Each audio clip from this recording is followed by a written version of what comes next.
Well, hi again, everybody. Welcome in. It's Sunday evening, 11:15 p.m., 19th July 2026. End of the heat wave, baby. Gotta love it. Hey, Philip, how you doing? So Mantle right now, 8 homers, Maris 6. No sound? You sure you don't have it turned up? You have your sound turned down there? Because I'm talking. Yep, now I'm on. Yeah, it's a 6 second delay. All right, so this is we're in version 1.1, and this is like the version available to everybody. And so I had to jump on this for 12.95. Get a ton of all-star teams, so this is really really good. So we're just going to play an exhibition game tonight. We're not going to worry about putting in ballparks or anything like that.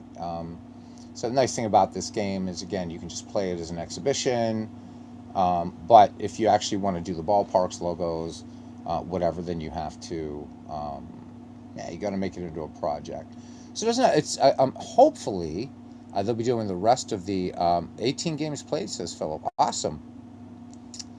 Um, so I guess there's going to be like more All Star teams sets, but this is really enough to play with. And remember that any sort of library or that you have, you can do all kinds of crazy projects with it too. Um, I was hoping to get an update tonight for Pocket Pennant Run Baseball, but that looked like that didn't happen. So I'm going to just rotate in Payoff Pitch for the 1969 project. Thing is I just have to finish at least setting up the National League. So as you can see, we don't have Wrigley Field slip. So I've got to set up the National League since we're following the Cubs.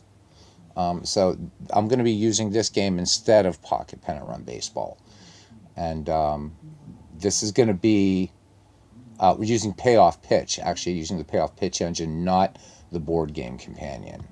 So, um, again, that's no knock on Pocket Pennant Run. It's kind of a minor fix that needs to be done. It kind of happened in 1969 thanks to the Mets having two guys with the same name on there and it's on the team. And I think from the way Paul explains it, it has to do with I guess retro sheet IDs or something. So I don't know. I haven't even decided what.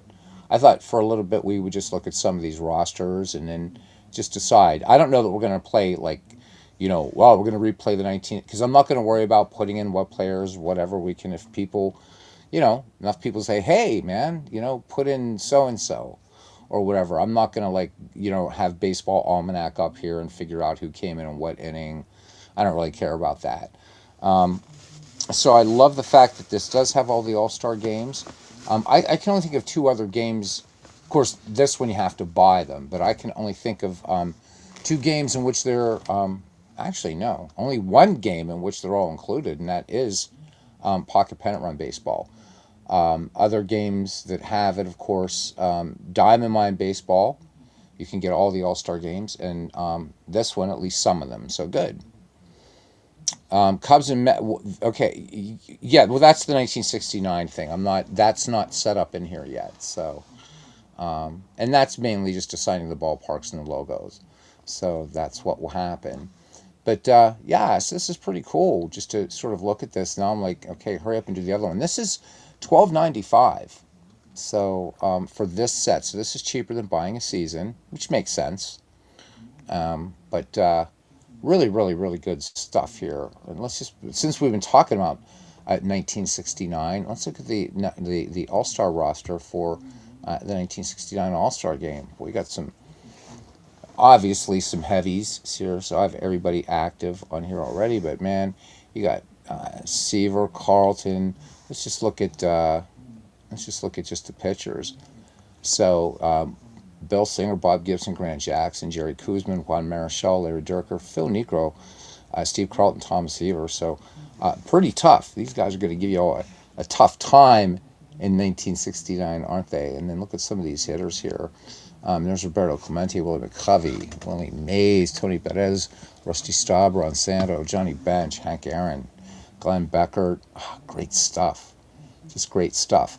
And so again, you can see up here's the DLC project, so the teams can't be edited. So I'm not gonna worry about any of the putting in ballparks or anything like that. We're just gonna play using the whatever top-down field is on there. So, yeah. But so this is out, and you can go grab it on Steam. And now this, the Steam version of this All-Star set isn't available yet. So I guess in a few days. But I guess since I just went ahead and bought it on Sideline Strategy, it is what it is. I think it would be nice if Dan is listening or catches this later, for people that have it both on Steam and independent of Steam. It would be nice that if you make a purchase on Sideline Strategy, you get Steam keys for it if you have it on Steam. Because I mean, if you just have that Steam key and you don't have the game, then it's kind of not going to make any sense. But they could send an email. So just passing that along, guys. I don't know that. Of course, maybe a lot of people just don't have it on both platforms, and that's fine too. But that'd be a nice little nod if you could. Because sometimes it's just nice to stay within that Steam ecosystem. But anyhow, this is a set that's really, really, really, really awesome. Obviously, I can't wait for the day when this is like has all the seasons. That's going to be amazing. But really loving this game. So if you guys want to pick an American League year and a National League year that's here, we'll play them.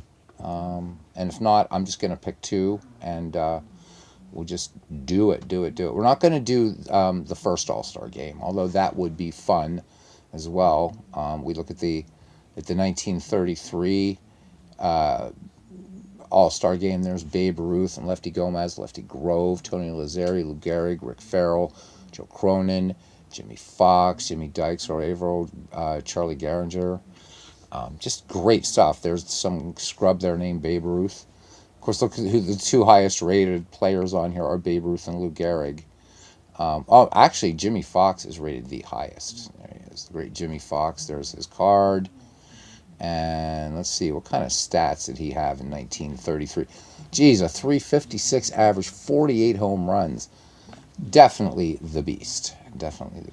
So, good stuff. There's JT Dutch. He says, hope I've had a good Sunday. Yeah, not too bad at all, buddy. All right, 1961. Well, Philip, apparently you can't see the screen. So 1961 is not available for these All-Star teams yet. So how about you pick another? There's got to be one of the ones you see on the screen here, because this is All-Star Set 1. I don't know when Set 2 is going to be out. And again, I literally bought this like 5 minutes ago, 10 minutes ago, whatever. So can't do 1961 unless I bring up Diamond Mine Baseball, which would kind of defeat the purpose. Well, it's just not out yet. It will be. But I mean, if we were going to do the 61 All-Star game, I could do it in Pocket Pennant Run, or I could do it in Diamond Mine Baseball. Okay, 19. Well, again, so 1981. So okay, National League or American League. I don't want to actually have the two actuals. So do you want National League or American League for 1981, JT? Then we'll play and whatever. You can't read that small a print. Well, yeah, I can't really make it much larger for you, buddy. I'm sorry. Actually can't make it at all. And if you're watching on a phone or something, I get that. So 1991 or 1981 says JT, National League or American League. Well, JT's already picked 1991. I just want to know whether he wants the National League or the American League. Or 1981. Jeez. National League. Okay. All right. And then any other year available here except 1981. So we'll make them the home team since JT was the first one to bring that up. So let's go. And I'm not going to worry about whether it's the proper stadium or not. Okay. We just play at Cleveland. Okay. And let's just see what we have here on the other side. How about we do... How about 1964? 1964 versus 1981. NL All-Stars. That'll be fun. And for JT, we'll play it at Dodger Stadium. There we go. All right, let's just have a little bit of fun. No damn DH. Okay, and I'm just going to let it generate the rosters. And let's see what we got. So for This is a National League matchup between the 1964 National League All-Stars and the 1981 NL All-Stars. So 1964 leading off, Hank Aaron batting second, Joe Torre. Batting third, Ron Santo. Batting the cleanup spot, Bill White. Batting fifth, Billy Williams. Batting sixth, Willie Mays. Batting seventh, Willie Stargell. Willie Williams. Batting eighth, Johnny Callison. And starting tonight's game would be Sandy Koufax. So again, I'm not worrying about fixing lineups. I could, because looking at but Bill White, decent number of home runs here. You know what? I am going to mess with these lineups a little bit. Why not? Because I think that Stargell's a little bit low in the lineup, and so's Mays. So let's bring Willie Stargell up. Let's bring Willie Mays up, and that works a little better. Okay. Cool. All right, nice. All right, for the 1981 National League All-Stars, starting Tim Raines leading off, and Joe Youngblood, Mike Schmidt, Andre Dawson, George Foster, Bill Buckner, Gary Carter, Dave Concepcion, and Bob Nepper gets the nod. And we're just going to leave it as it is now and play it out. Hey, Rabid Wolverine, how you doing, buddy? Good to see you. Drysdale versus Valenzuela. Would you rather have that? No, I can change it. Would you like Drysdale versus Valenzuela? Let's do it. Yep, so no, it didn't change. They're still there. So let's go. Let's play. So again, we're not going to be using a photo of Dodger Stadium because I haven't put this into a project or anything like that. So yeah, okay, I see what you mean there now. So let's edit this up and let's fix it, man. Let's fix it. So we're looking at 1964. Let's look at pictures. Yeah, right. No, but I think it'd be kind of fun. Drysdale. Let's get Don Drysdale. So he's going to replace Sandy Koufax, and I'm sure Robert would be very upset about that. But Sandy's great. All right, and then Fernando Valenzuela over here. Easy peasy lemon squeezy. Boink. There we go. And accept, and I think we're ready to go. So this is, again, payoff pitch. This is not using the board game companion. Okay. John DFW, how you doing? So, Rabid Wolverine, we were supposed to get together. I was just on Discord, didn't see you anywhere. So, I just hopped on here, man. So, we've got to figure out just another night this week, whatever. Yeah. Do I have the rare Philip Reynolds third baseman card with the Reds? I do, Philip, but it would just overpower everybody so much that I couldn't. I felt it would have been a real quandary for me to actually, a moral quandary, you understand, my friend. Okay. Let's play ball. All right, here we go, top of the first. And yeah, it doesn't look like Dodger Stadium, but we'll fix that later on. All right, so Hank Aaron leading it off here, and let's go to the payoff pitch, baby. And here we go. So look at that. They got some nice little stars things on there. Very nice, very nice. Sorry you guys can't hear the dice roll. Okay, this one is going to be tough, and this is going to be grounder to third. So Hank Aaron connects, Michael Jack Schmidt up with it, and fires on to Bill Buckner for out number one. So all good, got called into work all day, and your arm's killing you. Worked a 12-hour shift. Ugh, those are awful. I hear you, brother. No worries. Mike, welcome in. Sports Time Machine says, like every Red in history, overrated. Ouch. All right, Joe Torre up there now. Joe Torre, 321 hitter. Valenzuela breathing through his eyelids like the Galapagos, the Galapagos lizards or something like that. Whatever. Okay, this one is going to be patient. And this is going to be fly ball to center field, and the Hawk has it, tracking it back just a little bit and makes the grab. So 2 down here in the top of the first inning, and it brings up Cubs great Ron Santo, 313 hitter. Santo, and here we go. The wind in the pitch by Valenzuela. It's going to be tough and grounder to short. Concepcion up with it, over to Buckner for the 6-3 putout. So 1964 goes 1-2-3. We head to the bottom of the first, and 1964 nothing. 1981 coming to bat, and I forgot to do the starting defense, but that's okay. You guys can see it on the screen. Tim Raines in the leadoff spot here for 1981. Don Drysdale on the mound. He would bean his own grandmother, from what I've read. All right, here's the pitch. This one is going to be tough. And fly ball center field. Billy Williams has it measured, makes the grab. Out number one. So after hey, Craig Scarborough. So guys, saw Craig's video earlier today for Sim 9 for inside pitch baseball. So you guys should check that out. Definitely, if you're into you play inside pitch or inside pitch advanced, definitely check out. And Craig's got a great channel anyhow, so just check it out. I'm just like I said, JT. So I just let it generate whatever. I'm not using like the historical where they were. This is just to have this is just a fun, just kind of just something to do tonight, man. So it's just generating whatever it does, and that's fine with me. It's an all-star game. You got to put people somewhere, I guess. So, yep. And it's a little weird, but that's okay. Like I said, it's an exhibition, doesn't count. It's just so people can get a look at the rosters and shit like that. All right, Joe Youngblood up there now. And Drysdale winds and fires. And this one, we got a fast action card here. So waiting to flip on the card, and it looks like a possible error. Possible. And there is an error, and it will be a one base error. Let's go ahead and continue. All right, so Willie Mays there. So just as if on cues, because Mays is just hanging out there at shortstop, makes the miscue. Yeah, look at that rating there. He's an F. Not meant to be a shortstop, but again, I'm not trying to make this something serious, just to mess around. Yep, Mays at short. Go nuts. How about it, Craig? Why not? I mean, I didn't even pay attention to the positions. Not worried about it.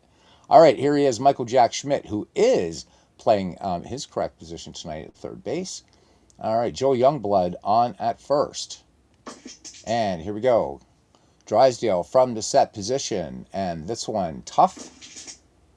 And swing and a miss. Down goes Mr. Schmidt. Don Drysdale picks up the strikeout. So first strikeout of the game for him. And here's the Hawk, Andre Dawson. Andre Dawson sporting a 302 average. Drysdale works home. And here we go. So we got to flip this. This is a defensive check. Uh-oh. Not another error. Don't beat a short, man. And will it be? It's a two-base error. Uh-oh. Let's see. If it's Willie Stargell. No, this time it was Ron Santo playing in the proper position. So errors. Nasty. So two errors committed by the 1964 National League All-Stars. Clinton Parks. Yeah, again, so I'm gonna put a little banner up here. I just let it generate these things. I didn't set this up as a project. So when you set it up as a project, you can set your lineups and all that kind of stuff. If you're doing a season replay, it's going to do all the proper lineups, defense, everything like that. Right now, basically, what this is you're basically playing with a data set. So there we go. We're good now. But that's right. I'll still get a lot in the comments. Why'd you have Willie Mays at short for the people that weren't here? Craig Scarborough. Yep. Mays to Aaron to White for the double play. Said no one ever. Nice. All right. Here's George Foster. Here we go. Just a little bit of fun tonight. All right. This one is going to be a wheelhouse. And oh my God, Foster connects. It's going back.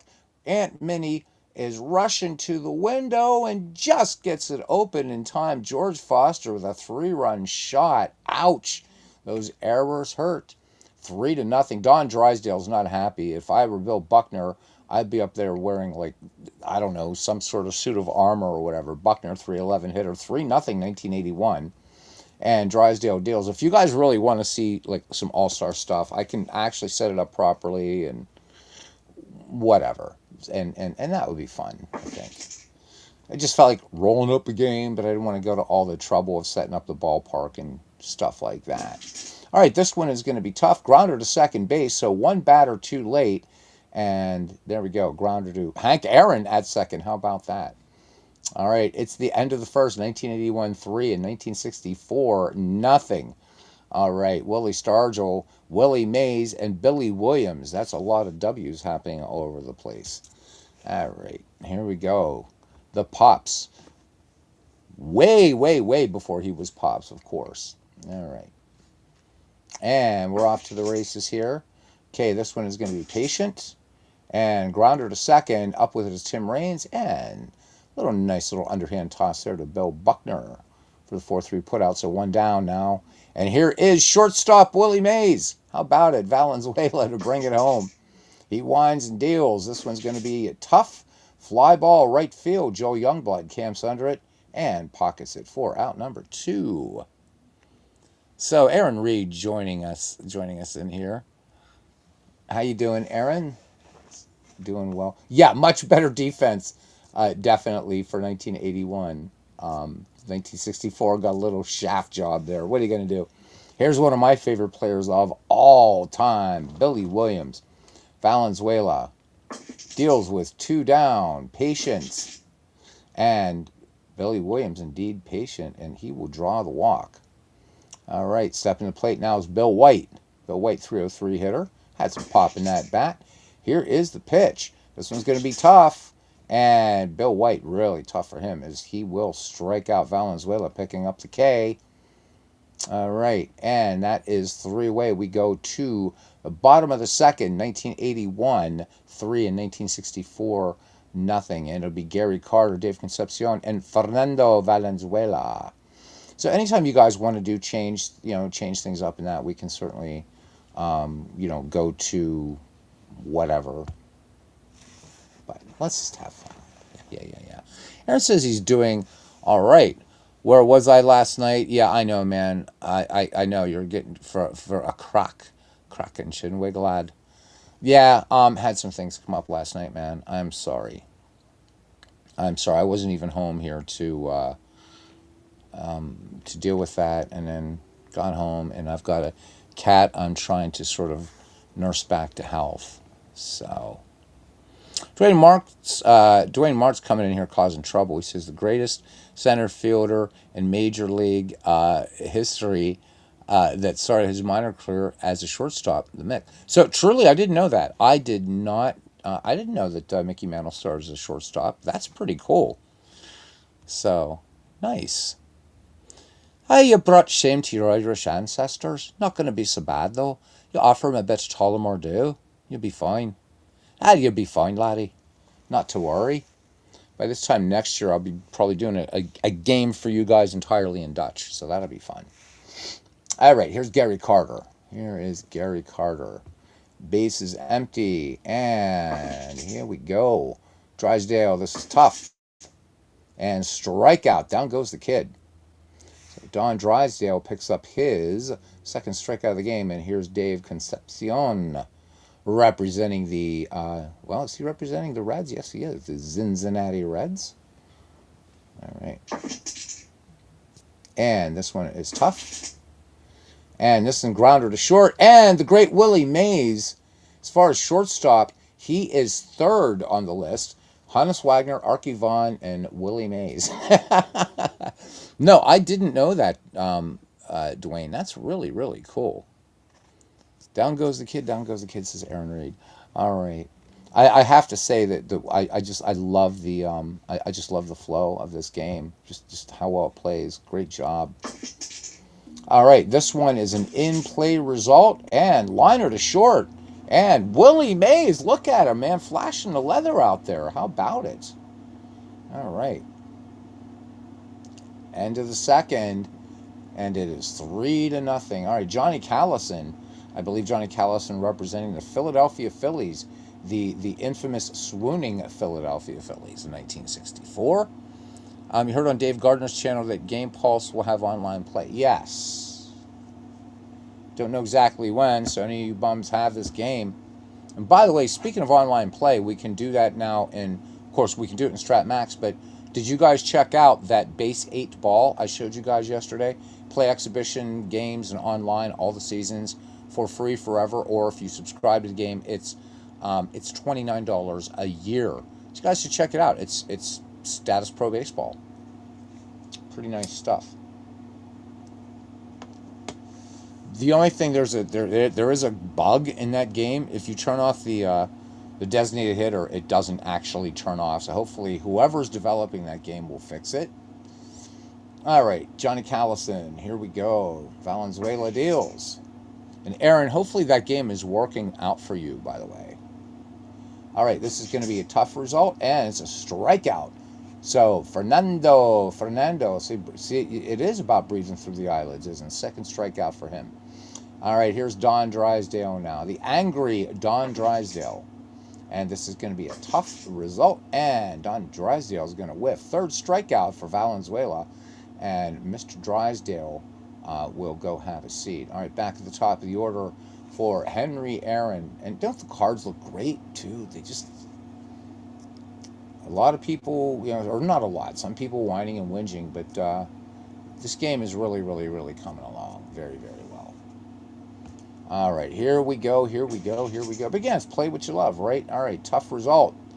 And this one is going to be base hit. Hank Aaron's a base hit. Let's just say that he kind of pokes it into right field and it gets down in front of Joe Youngblood. He doesn't have to pull every ball, right? All right, so Henry aboard. Here's Joe Torre. He has nothing for one. And this is patient. I don't even think I have AI turned on for this. Fly ball, right field. Joe Youngblood has it for the third out of the inning. Down goes Joe Torre. All right, bottom of the third, still 3-0. And we're going to see Tim Raines, Joe Youngblood, and Mike Schmidt here. We're back at the top of the order for 1981. So, let me see what we got here. Did I even turn on the AIs? No, I didn't. I should probably turn on the AI. Holy hell. Why not? Why not? Did I do that? Hang on, guys. Because that's not fair, right? Because I'm not really. By the way, this is how, for the board game companion, this is how you can kind of set up all your own things. But we'll do that on another time. Okay. It looks like I can't do that. Let's just do auto steal and auto sack bunt. Even though I don't have the AI managers on, that'll be fine.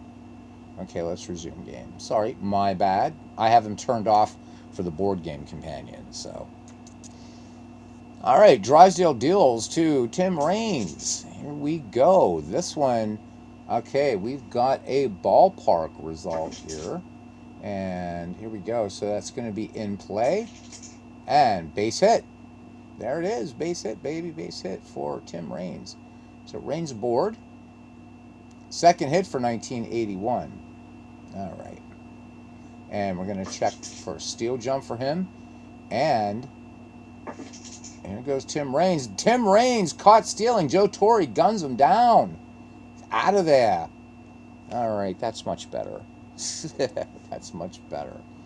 All right, Joe Youngblood up there now. One away with the caught stealing. Base is empty.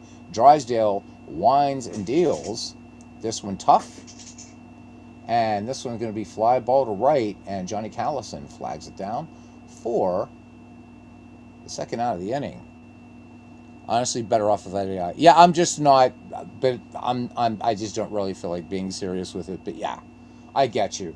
I just don't feel like doing like this and deciding for both teams. So that was fun. We had a caught stealing. That was pretty cool. All right, Drysdale deals. Here we go. And what do we got here? So ballpark.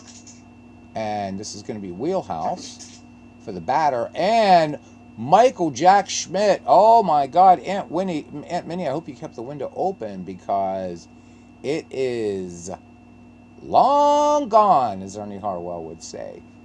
4-0, 1981. Oh my God. Yikes. Yikes. So Michael, did you check out that game? That base8ball.com? It's really cool. Now it's an embarrassment of riches for any of us, and I know I am, for Status Pro Baseball. So we got Crash Davis's Stat Pro Baseball. We've got Status Pro 4th edition built into Digital Diamond Baseball, and of course Status Pro Advanced if you want to buy the Advanced. And now we have it on base8ball.com. So Status Pro, thriving. Little dudes running the bases really need unis like a pocket pennant run. They need unis, and they also need more colors. I've been like just begging, and I know that the Dana watches these streams and stuff like that, and it's like they still don't, you still can't customize the. But yeah, the little uniforms and pocket pennant runs, isn't that a nice touch? All right, here's the Hawk. He's nothing for one. Okay, and this one is going to be a tough result and strikeout. Don Drysdale has fan three. Down goes the Hawk. And that is the third inning. The National League pick up another run on the Mike Schmidt bomb. Top of the fourth, 1981 4 and 1964. Nothing. Nothing. All right, Ron Santo, Willie Stargell, Willie Mays. A lot of trouble coming up here for the Southpaw. Fernando Valenzuela. Thanks for joining me for a little bit of late night baseball. This is a tough result. And grounder to third. And up with it is Michael Jack Schmidt, because you always have to use his middle name at least once. Fires across to Billy Buckner for out number one. Willie Stargell, nothing for one. All right, Valenzuela peers in, has the sign from Gary Carter. He winds and fires. Tough result. And Willie Stargell doing Willie Stargell things. He strikes out. Fourth strikeout for the man who breathes through his eyelids, and brings up Willie Mays now. Willie Mays flashing the leather there at short. How about it? All right, and this one is a tough result. Base hit for the Say Hey Kid. So the greatest center fielder in baseball history picking up the base hit. All right, steal jump check on Willie Mays, and failed that. All right, here's Billy Williams. Valenzuela checks the runner at first. And this will be a tough fly ball center field, and that is it. So 1964 managed to scratch out a hit, and that is it. Fort Pitt, baby. Bottom of the fourth. 4-0, 1981. So Michael says he sent it for the free version. He's away, and we'll try it when you get home, which is tomorrow. So anywhere you have a web browser, you can play that game. Just remember, there is a bug in it. And guys, so I'm talking now about base 8 ball. For some reason, even though you turn off the designated hitter and all that stuff, it stays on. So hopefully they'll fix that. I don't even know who's developing it. Paul Fay told me about it, and then I found a little thing about it on Facebook, and I'm like, what the hell? So, and it uses Link Pay if you want to use Link or whatever. It's legit. I figure for $29 a year, that's not a big gamble, and if it goes away in 3 months, oh well. All right. George Foster, Bill Buckner, Gary Carter are due up for the 1981 All-Stars. You guys want to look at those? Just look at, I mean, some of the names, right, as you would expect. Pete Rose not even in the game yet, but certainly we can. Can we even bring him? Yeah, we can. So if you guys want to do that, we can, or if not, that's fine. So AI Manager's kind of turned off on these things. The only thing I have on Michael is just auto steal, auto sack bunt. So other than that, it's just little old me. Does it come with all seasons? Every season from 1890. All right, brief intermission here, gentlemen. Base8ball.com. There we go. Let me show you. Oh my God, really? Get the out of here. Really? So I didn't have to sign in the other day, you bastards. Hang on. So I think I did do this with... hang on.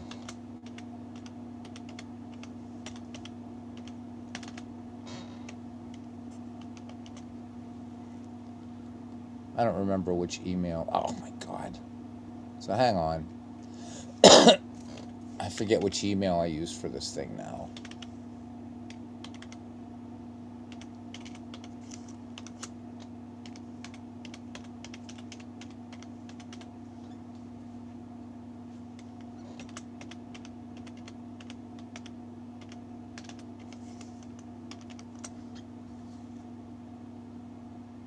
Oh, so hang on here. I've got to figure out What's going on? Why isn't it letting me sign in? Hold on a second here. This is not cool. This is not cool at all. Yeah, it's still making me sign in. Ugh, hang on a sec, guys. They got a nice, sexy new banner up there, though. That's kind of nice. So da da da da da da da da. So sorry, gents. Just I beg your indulgence for a minute until I figure out how the hell I'm supposed to log into this thing.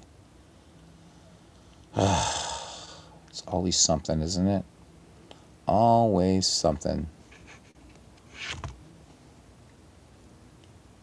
So,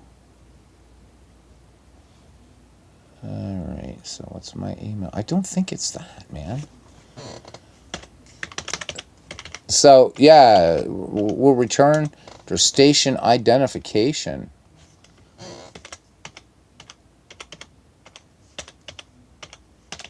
Maybe it's just that. I don't remember. Oh, okay, I'm in. Yep.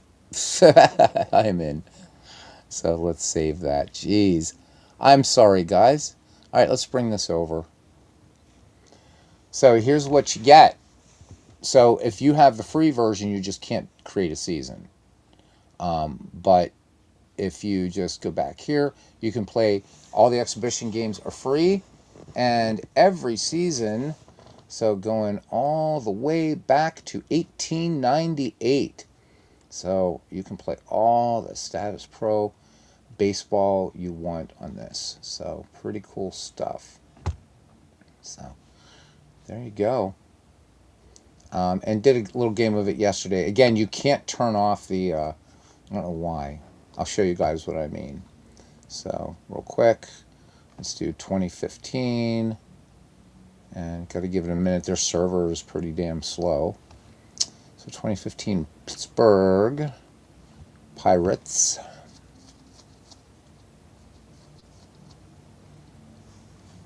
There we go. And we'll just leave this at Anaheim. Okay. We go down here and it's got a bunch of ballparks. Whatever. Doesn't matter. Rules and manager tools. So you guys see me turning off designated hitter and 3-batter minimum, right? And we're going to use the base 8 ball thing, whatever. So there you can see it's still putting in a DH. So if you don't mind that, and you just again, it's free. That's not bad.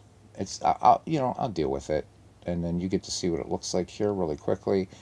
And there it is. There's the main screen. Love the cards. Again, you can check out the little video about it yesterday, and you're ready to go. And you can play head to head. So if we click head to head, you just put in your team key, whatever. You can make this a kind of challenge and whatever you want. So not a bad deal at all. Not a bad deal at all. You know what? I didn't even check. But let's bring it back up again. Why not? I mean, because not as many people saw it yesterday. So let's look at the. Let's see what it has, man. Okay. So I'll show you how deep this game gets. So if you're replaying a season, there's just pages and pages and pages of stuff. So there's actually 4 pages you've got to get through. Let me see.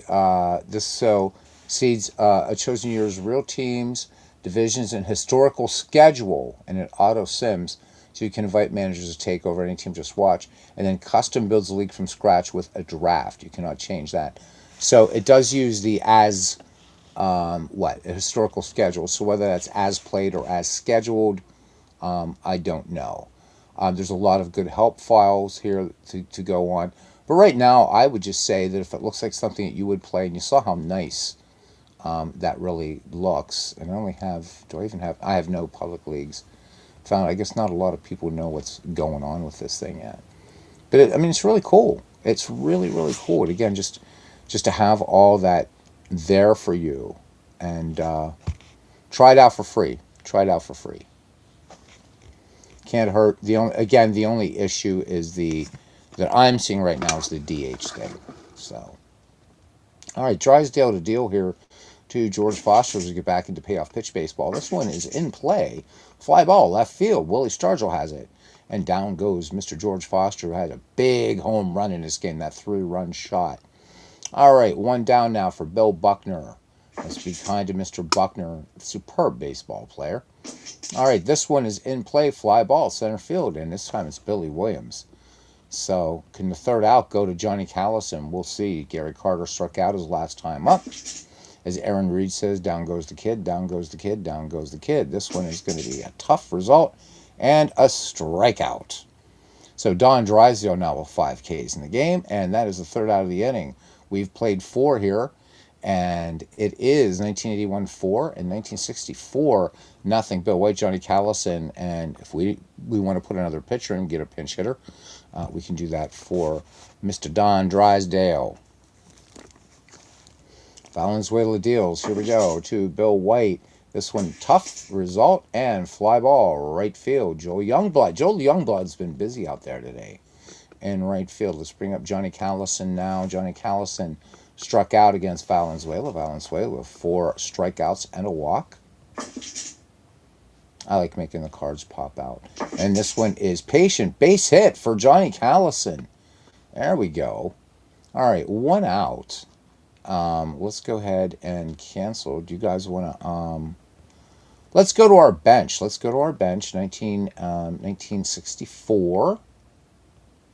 All right, who do you guys like here? Who do you want to come in as a pinch hitter? It's the All-Star game after all. Go ahead. So here you go. Here's the lineup, and then here's... besides, we'll get to see whether it gives me fits about the pitcher or not. So...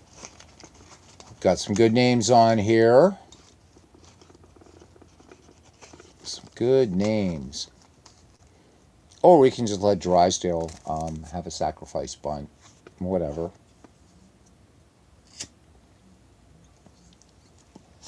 Okay, I'll give it another 5 seconds. And if I don't hear, then we're just going to leave Don Drysdale in. What the hell?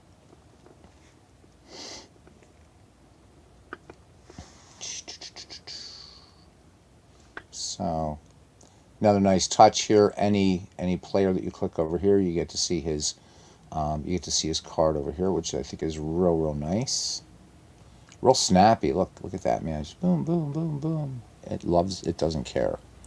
All right, Orlando Cepeda, who I had clicked on. There we go. So Cepeda will go in there, and he is going to he's going to be a pinch hitter, isn't he? I don't even have to specify that.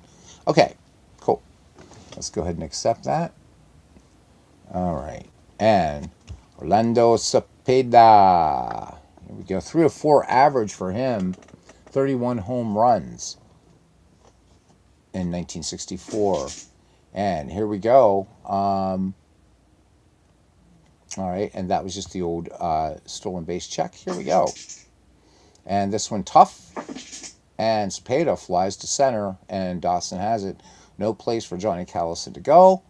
And that is out number 2. Back at the top of the order, and Henry Aaron.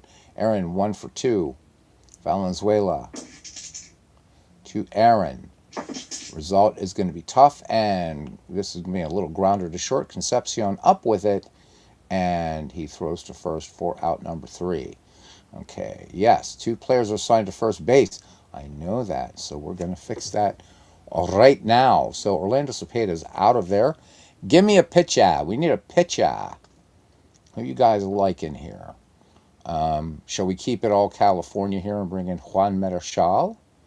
We already had a Dodger. Maybe we should have a Giant. And at this point, though, JT will leave, damn it. So, what you guys like? What you guys like?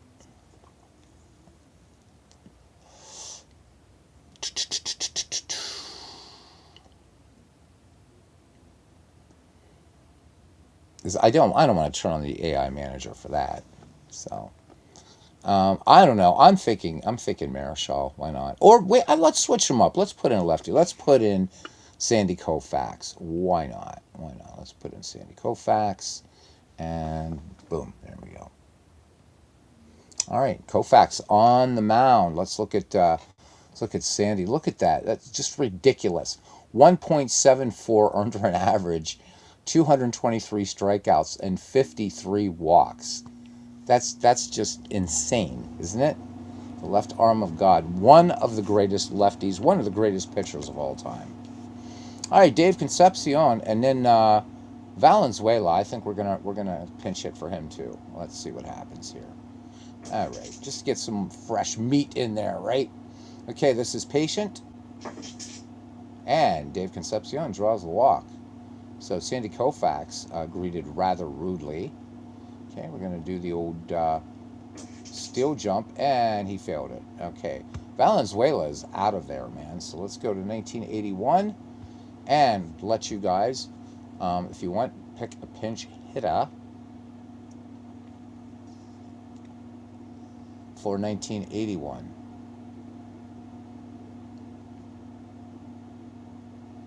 And I guess I could have reassigned Willie Mays at the beginning of the game, but he's made two pretty good plays there at short, so we're just gonna mess with it. So for anybody joining us late, we're just looking over the All Star Team Set One, which comes with well, crap ton of All Star games, really. Here for Payoff Pitch, Game Pulse Payoff Pitch. This All Star set is not available yet on the Steam version, only directly from Sideline Strategy Games. It's $12.95, and you get a pile of teams. Pedro Guerrero, that works. Okay, so Fernando, you're out of there, brother. Okay, so Pedro Guerrero up there. Let's look at Guerrero's numbers here. Even 312 homers for him. So here we go. Concepcion aboard. Koufax has the sign and comes to the set position. And this is no bunt. Okay, so here we go. This is going to be a tough result. And strikeouts. The left arm of God gets pinch hitter Pedro Guerrero. So first strikeout for Sandy Koufax, back to the top of the order. Tim Raines, who is 1 for 2. Okay, here we go. And this is going to be tough. And a strikeout. Okay, Sandy Koufax is bearing down now. So 2 strikeouts in the inning. And here's Joe Youngblood. I'm going to let him out. He's playing some good right field. Just let him out there for a little while. Here we go. This is a base hit, and we're looking for single base runner advancement. And there we go. So just your basic boom. So he took an extra base anyhow on speed with 2 outs. All right. So here's Mike Schmidt. We got a steal jump check on Joe Youngblood, which of course he's going to fail. Runners at the corners for Koufax. 2 outs, both by strikeouts. And this will be a tough. Uh-oh, double. This is a problem. 1964, getting their butts kicked here. Oh, 2 RBI double. Mike Schmidt with a home run and a double in this game, and it's 6-0. Kind of looking sad here, isn't it? All right. Well, Mike Schmidt ain't going anywhere, but we got to roll anyhow. Okay. Here we go. Or whoever we were doing that for. Yeah, Schmidt. He ain't going anywhere. All right. Koufax deals to the Hawk. Patient fly ball center field. Billy Williams has it, but the damage has been done. 2 more runs for 1981, and we head to the top of the 6th. 1981 clobbering 1964. Yes, I know I need to fix the current lineup. And somebody talked about Nolan Ryan, so we're going to bring in Nolan Ryan just because. Philip Reynolds asked, he says, is Nolan Ryan pitching tonight? Well, apparently he is now. Okay, Nolan Ryan on board. Let's have a gander at these stats. 1.69 earned run average for him. 140 strikeouts, 68 walks. All right, Joe Torre, Ron Santo, Willie Sargent, due up. And the Ryan Express on the mound. Tough. Strikeout. Here we go. Nolan Ryan and Sandy Koufax. You got to love that. Okay, here's Cubby Ron Santo. He has nothing for 2.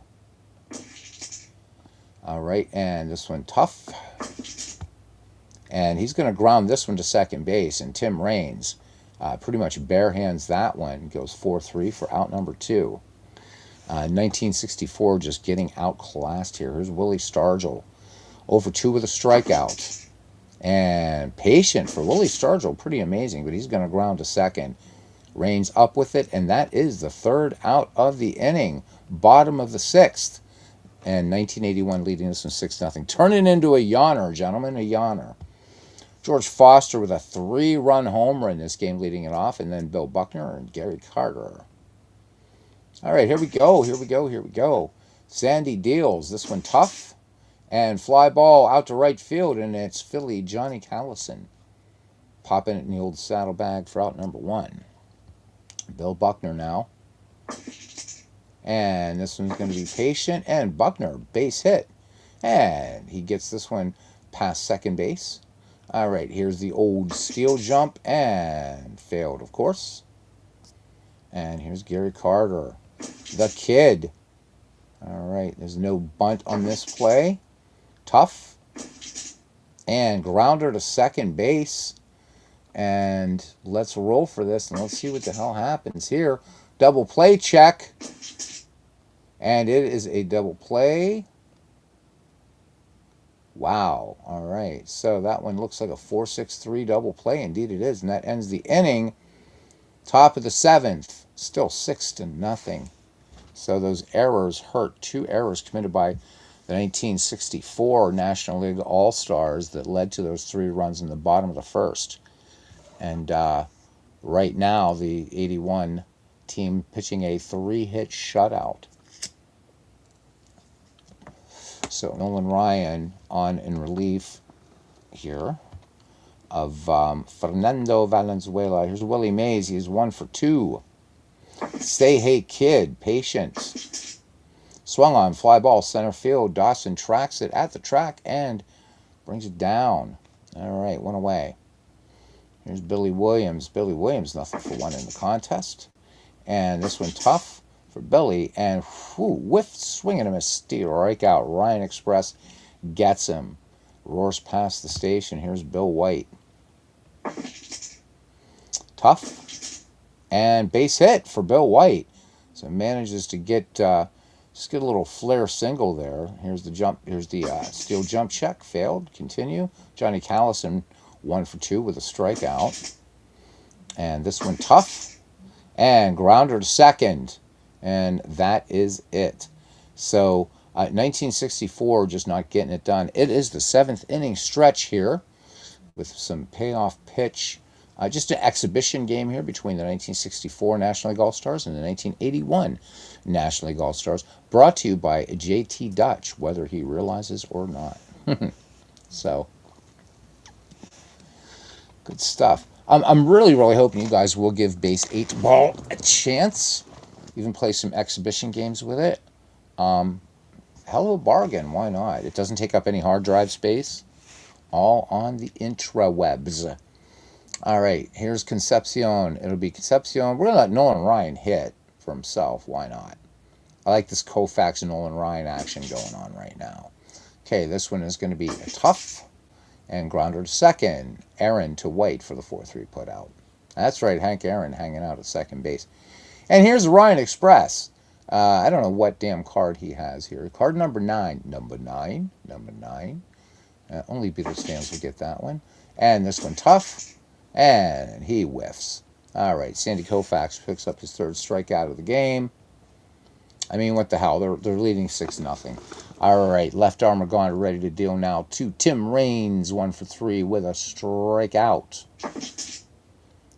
And batter roll. This one grounder to second. Hank Aaron to Bill White. So it's the Aaron and White show, and that is the 3rd out of the inning. We go to the 8th. It's almost over, gentlemen. It's almost over. All right, Sandy Koufax. We're gonna lift Koufax now because we just want to see somebody else hit. Yeah. So let's go ahead and I'm gonna just say Roberto Clemente because I don't play that many pirate games on this channel, and I want to see the great one just up there. All right, here we go. Nolan Ryan to deal to Roberto Clemente. And this one is going to be tough. And Clemente strikes out Nolan Ryan with his third strikeout. So down goes Roberto. So Nolan Ryan bringing the gas. All right, back at the top of the order. Here's Henry Aaron, 1 for 3 in the game. And this one, patient result. And Hank Aaron draws the walk with 1 down. All right. And let's do our little steal check here. We only had one. We had a caught stealing, Gary Carter, with the caught stealing. All right, here's Joe Torre. Nothing for 3 and has struck out. Tough. And grounder to short. And boy, let's see. Let's keep it going here. Double play check. And it's just a fielder's choice. All right. So Torre reaches on the fielder's choice. And here's Ron Santo. He's nothing for 3. 2 down. And Ryan to deal. Tough result. And here we go. We've got base runner advancement. So we got a double and 2 bases. Oh my goodness gracious. So how about it? Ron Santo, Joe Torre picking up the extra base because of speed. 2 outs, and 1964 finally gets on the board.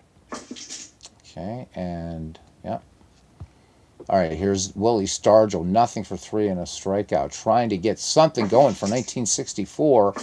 Patient, and he does. He gets a walk. That's good.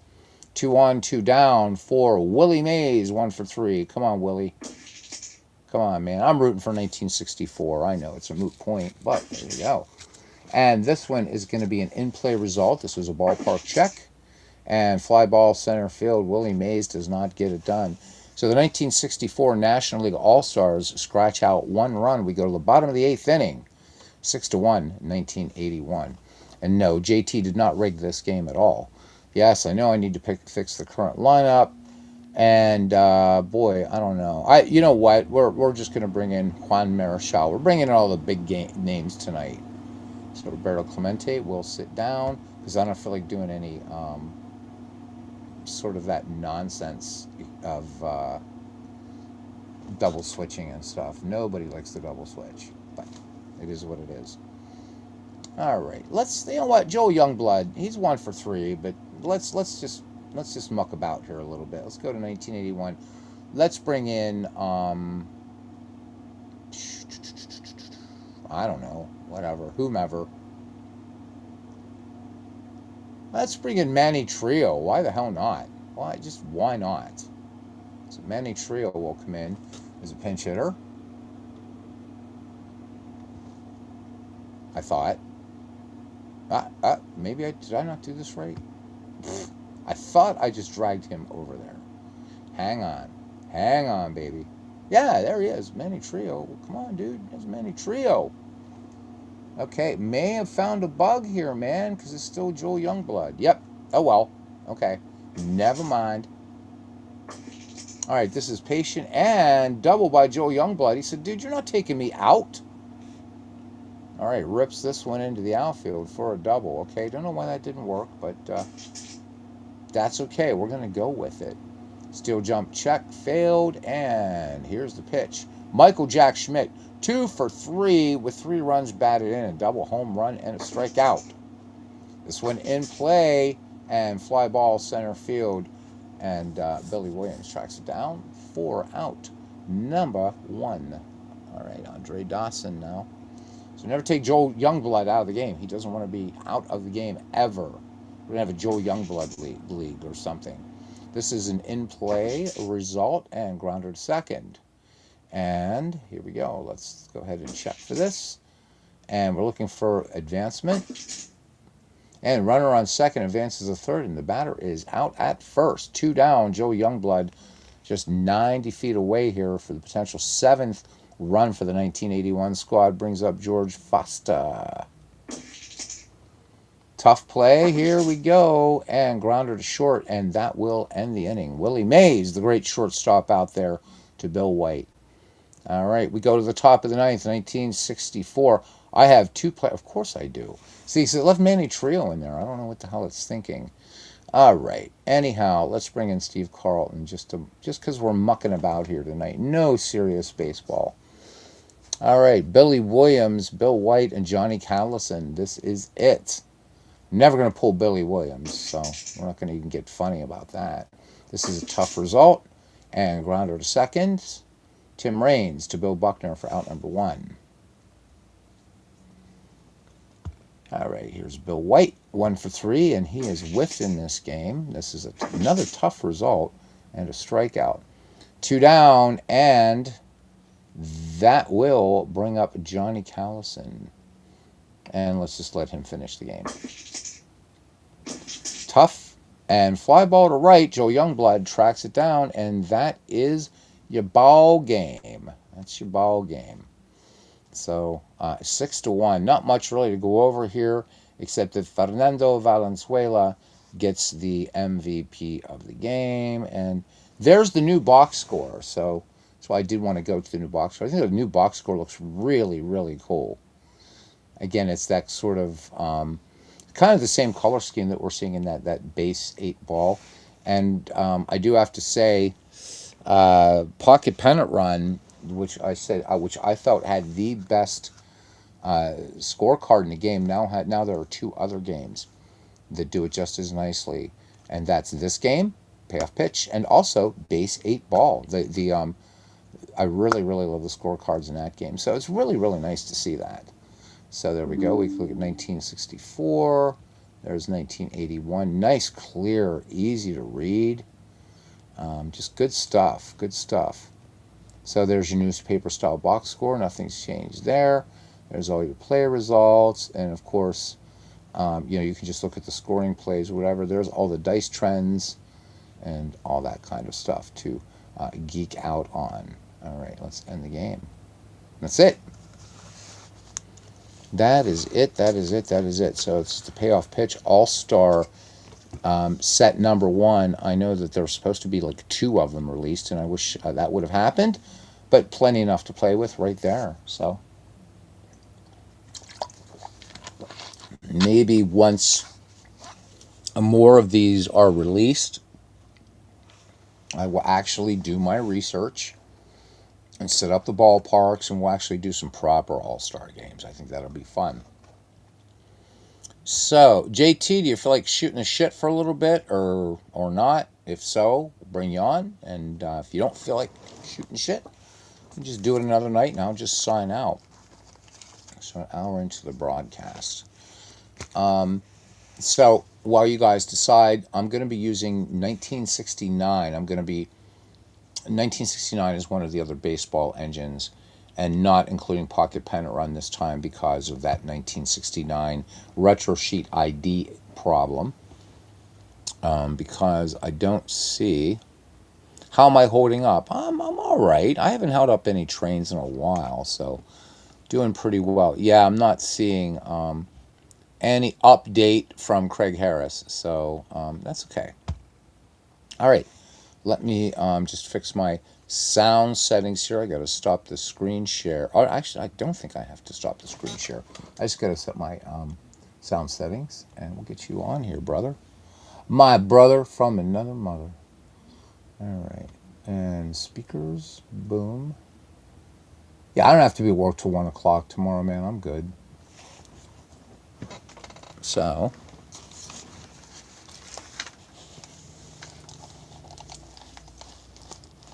Cool. Let me get this copied in here. It says invite brother, which is what I'm doing. Okay.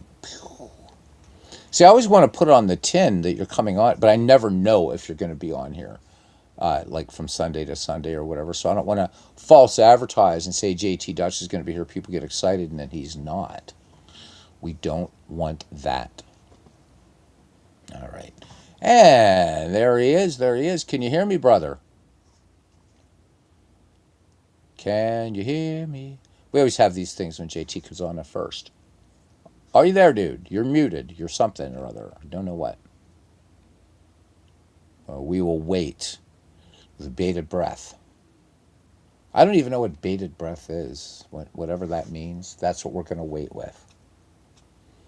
So, JT, still don't hear you. So, I'm going to stop the screen share and reshare and see if that's the sort of fuckery that's going on right now, because you never know. Okay, entire screen, and boom, and boom, and boom. Can you hear me, JT? Apparently not. Bummer. But then he'll come on right away. So we'll wait for a few minutes.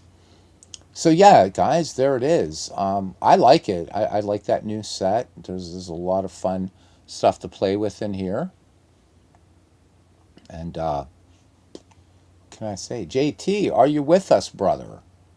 Are you with us? Dodgers thing is kind of why do I have this on hold? I don't think I have it on hold now. I think it's going to be okay to start this. So I've got a bunch of stuff in the fire. Oh yeah, I want to do the logos for the National League. That's why. So, JT, if you're talking, I'm not seeing any indication that you're talking, and that worries me. So,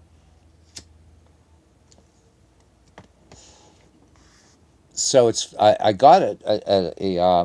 Somebody was asking again, like how to do pictures and like all these baseball games. I keep doing those tutorials all the time, and it's like, I don't want to just keep doing those. So hopefully people will just like maybe.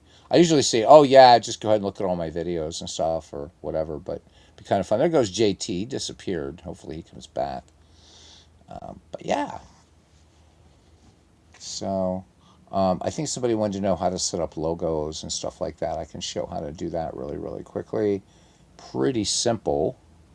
Pretty simple. So just go to the right, and then identity, team logo, and there we go. So I copied all my logos in here from just Action PC Baseball, and I'm going to go down and look for the Chicago Cubs. This is 1955, I think, after all. There we go. And then just click OK. That's how easy it is. Not doing the National League because we're not going to be, or the American League because we're not going to be, we're just going to let the American League kind of just, right, we're going to be importing all those games. So this is strictly going to be Brooklyn Dodgers. All right, we're going to keep doing this until either JT comes back or he doesn't, which I hope he does come back. We like JT. All right, Milwaukee. Hopefully this is the Milwaukee Braves. How are they doing this in here? I should probably have, let me see. Is they in here somewhere? Yes, they are. Milwaukee, Milwaukee, Milwaukee. Come on, baby. All right. As I seek for the Braves, where are they? Where are they? Where are they? Where are they? I know I've got them in here, in the somewhere. I just don't know where. Let me see. There we go. BRS. No, that's Boston Red Sox. Damn it. All right. Do we have to do station identification again? Yeah, I have to bring up Action PC Action PC Baseball. I think. No, we'll bring up the logos thingy. We'll bring up the logos thingy. Okay. And this, and we'll see what's going on. So all kinds of. There he is, JT. Can you hear me? I can hear you. Can you hear me? Jesus, Mary, and Joseph. It's about time. How are you, lad? All right. I, I can hear you. All right. I was, All I right. Let was. me see. Okay. Okay. Yeah. All right. How's it going, buddy? I'm just looking for a Milwaukee Braves logo. How you doing? Doing all right, man. Good. Good to hear from you, brother. Good to hear from Um, you too, man. yeah, I'm looking at how the logos work and what kind of file types they use in Game Pulse and Payoff Pitch. Okay. Reading the README file for the logos. That was one thing that I was advocating for that game, Mm-hmm. and looks like they've included it. The Yeah. only other thing that I wanted is for them, and I realize it's down the road. Dan is working hard, but Yeah, he there was is. another selection I wanted to be able to make where with each team, whether to turn or with each league, whether to turn the DH on or off. I want to, I want to be able to play 2024 and have the DH off in the National League, just to do Right, something right, fun. right. Because Shohei Ohtani's position in 2024 was DH because he couldn't pitch. Mm-hmm. It would force me as a manager to play him in the field, even though he would be terrible. Mm-hmm. And just kind of add to a challenge. It'd be a fun little thing to do. Hey, what if Shohei had to play a position other than pitcher? Right, And right. because that would make the Dodgers it would give them a little difficulty because I think they're a little too good in 2024 Mm-hmm. to just play them straight up.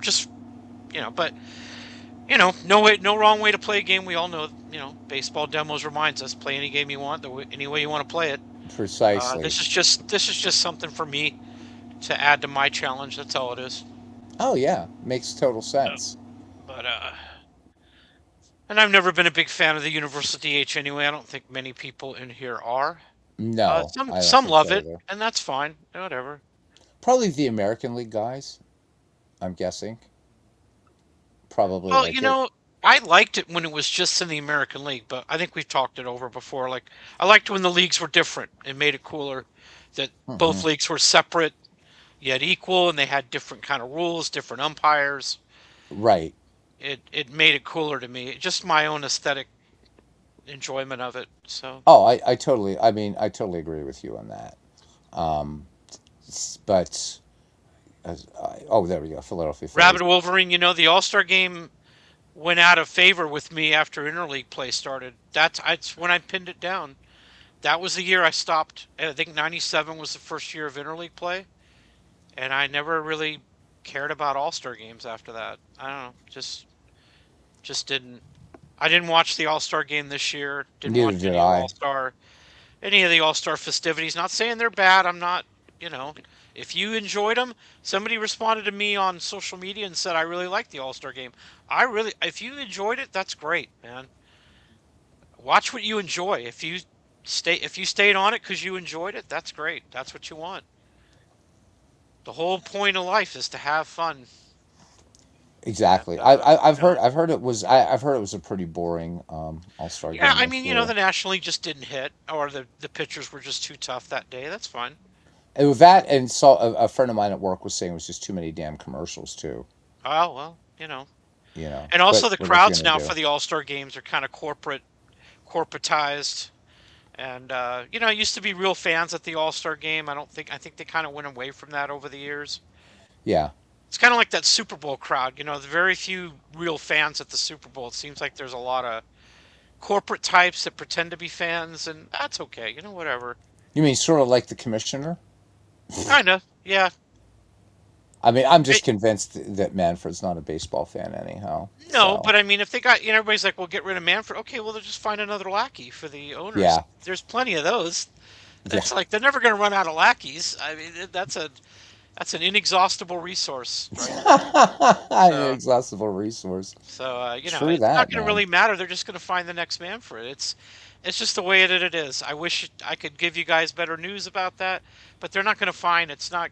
You're not going to get Faye Vincent the second. Who in my mind was the last real commissioner. Captain Carl, welcome in. He says, I agree with JT Dutch. The American League could continue using the designated hitter. Universal DH, to me, he says, it reminds me of Yeah, more of teams using 10 players and playing softball. Yeah. I agree. I agree. Either have just the DH just in the American League or just outlaw the DH. Um, but it's Well, but I people mean, want to for say they don't want to players, see pitchers hitting, and I'm kind of like one of the cool things about me wanting to simulate being a field manager is having to deal with a pitcher that hits like 080 or 120 in my batting order. Like, do I pull him for a hitter? Well, that means I lose him as a pitcher. You have that that tug of war that you struggle with, and Mm-hmm. I think that's cool. I think that the more challenge you have as a manager, the better it is, the funner it is. To me, I love to be challenged. I want, yeah, I would, yeah, Rabbit Wolverine. I agree. Which will I never would, happen, of course, because that's one thing the players aren't gonna. yeah, they're Yeah, not because going back. you're gonna It get a adds couple jobs. seasons. Yeah, Yeah, it yeah, adds it's jobs. jobs. Of course, of Yeah. course. Well, again, I think for many of us, I think it's not only get rid of the DH. Let's have divisional play mean something again, Oh yeah, and oh yeah. but we're just you know, and there's not going to be like there was that proposed what was it, the Continental League in 1961, was it, That's what that led that was to. It proposed was by, before that, yeah. yeah, But uh, that's what led to expansion, yeah, exactly. And just so I to mean freeze we're that not out. going to see it. Yeah, Yeah, yeah. we're just not going to see it. And it's kind of too bad. That's why I don't mean to go to football or what, but that's why the Dallas Cowboys exist is because the AFL wanted Dallas and the NFL said no, we're going to snap it up. That's why the Vikings exist. Mm, Minnesota expansion was there. They didn't want to expand, but they did it to freeze out any other league that might want to snap up a market. yeah, yeah. Sad they had to ban the shift because hitters couldn't break it by slapping it. I'm fine with moving guys over, Rabbit Wolverine, but I didn't. My thing was keep the infielders in the infield on the dirt cutout and keep the outfielders in the outfield. That was my problem. But Yeah, if you want to move guys over, move guys over. I don't have a problem with that. yeah, exactly. You know, you want to shift, shift. But I didn't like a second baseman being like in short right field. I thought that was just kind of cheesy. I didn't like it. If you want to have a short right fielder, then you need to put your center field in short right field or something like do something in that. I didn't like the second baseman being there. I Yeah. think you're manipulating the rules when you do that. And I just didn't like the spirit of it. I don't like it. Just kind of violated the spirit of the rules to me. Um, I'd I also like to yeah, see I mean, hitters that don't just swing out of their asses. I miss guys that can place the ball and hit to all fields. I think it would be nice to have some hitters do that. I think that's what we're losing today is we're losing guys like you mentioned Tony Gwynn, Wade Boggs. We're missing the high contact guys because it's just not it's just not compatible with today's analytics. And that's why analytics has become a dirty word to a lot of people. And I get it to a certain degree. I mean, you go to Facebook, and the best thing you can do, according to people on Facebook, is hit a single. The single is the best thing you can do. And there are just people who really miss guys who hit singles. Pete Rose, Tony Gwynn, Wade Boggs to an extent. I think Boggs hit a lot of doubles that would have been flyouts in other parks, but because of the big wall, he got doubles out of them. Um, I think a lot of people miss those kind of hitters. I The do. Tommy Herr that can hit 8 home runs and drive in 110 because he had Vince Coleman stolen 100, still in 100 bases in front of him. Willie McGee still in 70 bases in front of him. Guys, but we've talked about this before. Like, we like it when guys, or at least I do, I think a lot of other people do, like it when teams win in different ways. They try to win using different strategies. Not everybody's playing the same game. And it just, I think there's a problem when you have kind of a homogenized way of winning a game. Like, this is the correct way to win in baseball because analytics says so. And, unfortunately now everybody's trying to win the same way. And that's They we are. miss we miss And it's become such a homogenized game. I I, don't know. I believe so. I still say just go. You know what? 1970s baseball was awesome. Just go back to 1970s baseball. It worked because you had it all. You had place hitters, and Yep. besides, you get those guys singles, right? They're setting Hmm. the table for the sluggers. Yep. Now it's no. But you're right, man. It's like it's pitchers. Yeah, it's a strikeout and homer game, as Dwayne Martz has said so many times. Pitchers throw. They're not pitching anymore. You Not know. too many of them. Not too No, many. no. I We mean, got a few pitchers left, but Yeah, but They're a dying breed. It's about how fast you can throw, how hard you go for as long as you can go. yeah, I That's mean, about it.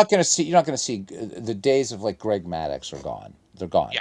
Greg Maddux couldn't make today's major leagues, No, which is kind of sad, I think, because I he really was a enjoyed great watching him damn pitch. pitcher. Great damn Yeah, I pitcher. really Yeah. enjoyed watching. I enjoyed trying to think with Greg Maddux and like, okay, where would he be going with this? Will he pull the string here? Will he Mm-hmm. intentionally throw a ball?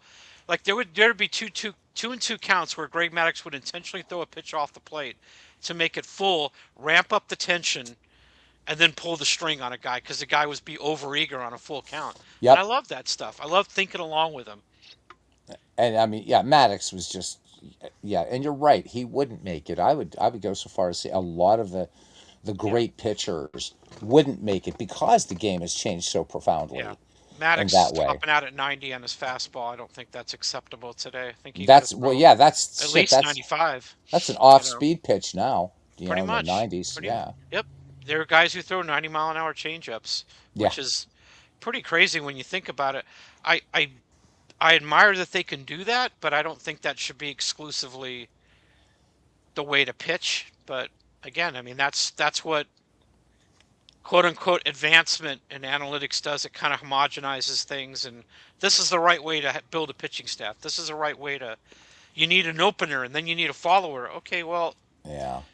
whether you agree with that or not, it's just this. That's the accepted way to do things, and I liked it when you didn't have an accepted way. Like teams wouldn't be afraid to try something different and to try to Wow. win a game. You know it's amazing because JT, you've been a member. You've been in this community forever too, Hmm. and see how many guys are saying, "Yeah, I'm not watching baseball," or I'm not It's sad. really, It's or I'm not sad. following. I mean, I'm following it this year because yeah, my Pirates are doing pretty damn well. We're coming off the All Right. Star break with a damned respectable record. If we had a better bullpen, we would be. We're not out of it yet, but I mean, we're doing well. But am I following the rest of baseball the way I used to as a kid? Nope, Of course not not. not at all. Of course not. Yeah, they only pitch 150 innings a year now too, and I mean, when was the last complete game in the majors, man? One dude, I mean, One, and they're there so was a rare. complete game today, actually. The Oh, there first game was. of the doubleheader. Yoshinobu Yamamoto threw a complete game, but the Dodgers won 8-2. If it had been a closer game, he would have been pulled. Yeah, And then exactly. that only allowed the Dodgers to throw a bullpen game in the second game, Yeah, and they lost that. But I mean, that's kind of it's very rare. It's just rare circumstances. Um, it's a stat that's going the only away. reason he pitched a complete game is because his pitch count was really low early on, and Yeah. they just said, you know what, why don't you just go ahead and we need you to eat innings. And Hmm. there was a thread on Facebook not too long ago about will there be another 300 game winner? I'd be shocked to see a 200 game winner. I don't like. I think 300 now is as far away as Cy Young's 511. I don't think anybody's going to get to 300 anymore. Or even Walter Johnson's 400 and Oh something. yeah, Yes, I mean yeah, exactly. nobody's going even close. 200 No. is going to be the new standard. Yep. And, And and who's going to get so there? Yeah, right. I mean So yeah, pitcher wins go down as a threshold, and yep, home runs going up, obviously, seasonal or whatever. yeah. I mean, it's like these days, right? It's like we talk about, if somebody. So there was a time when 48 homers was a crap ton. Not that it isn't, but that's shattered, and everybody's swinging for the Hey fences. Carl, what? Go ahead. I'm sorry.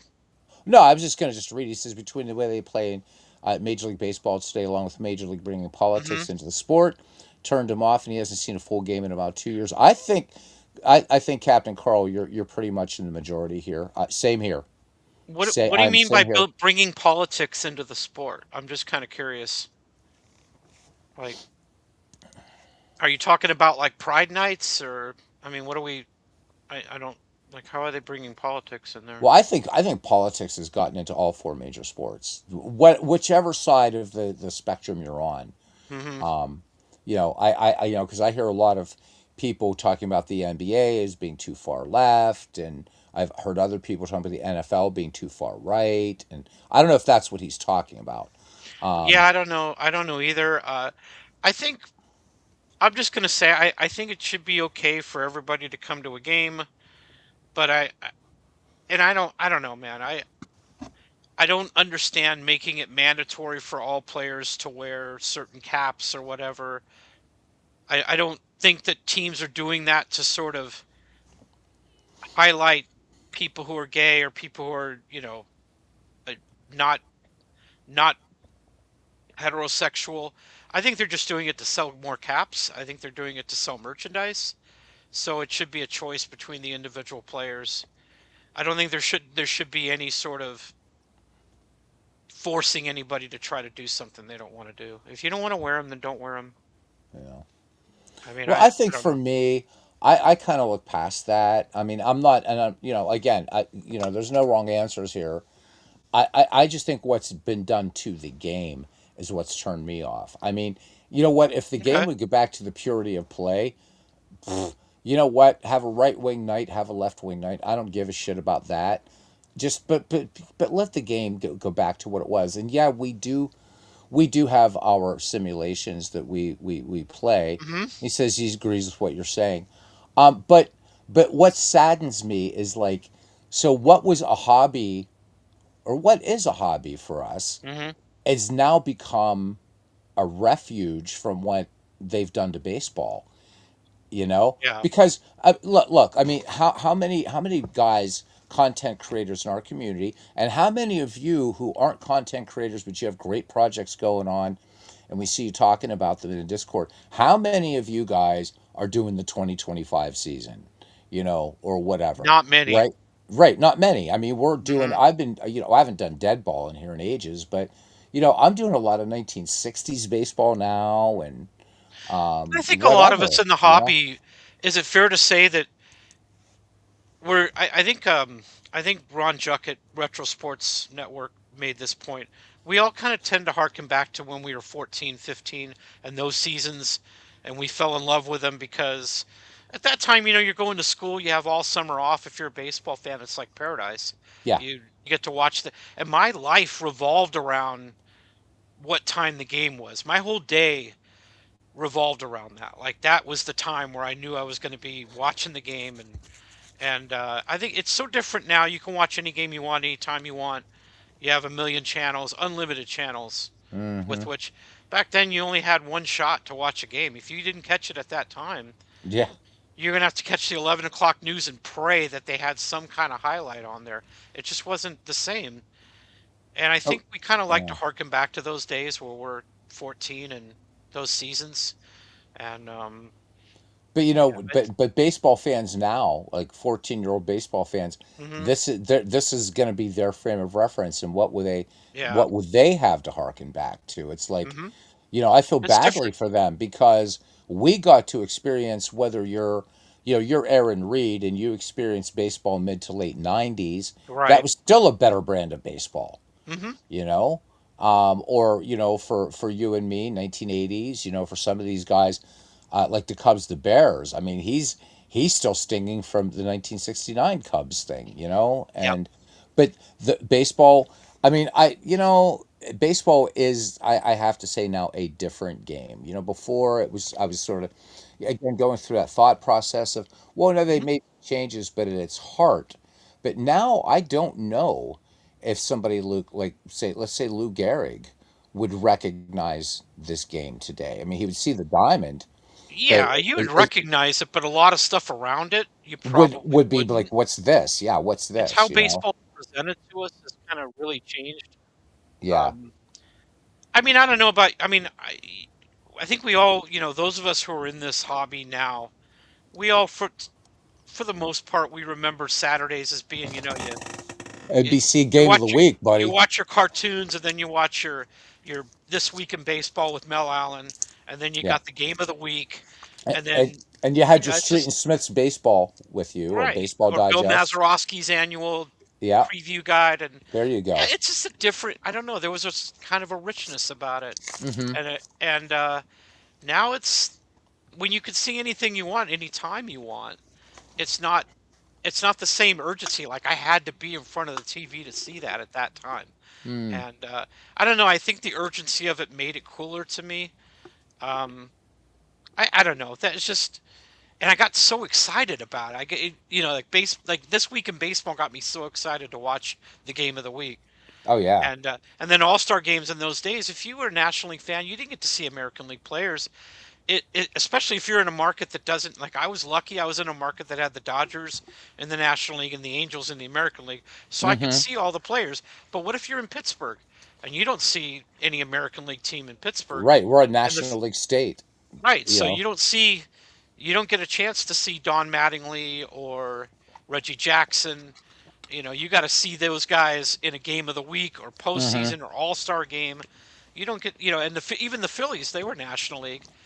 I just watched a great Exactly. video on there's an account called Nothing If Not Inconsistent that had a thing about Shibe Park, Connie Mack Stadium, and the last days and years of Connie Mack Stadium. That was pretty good, Mm.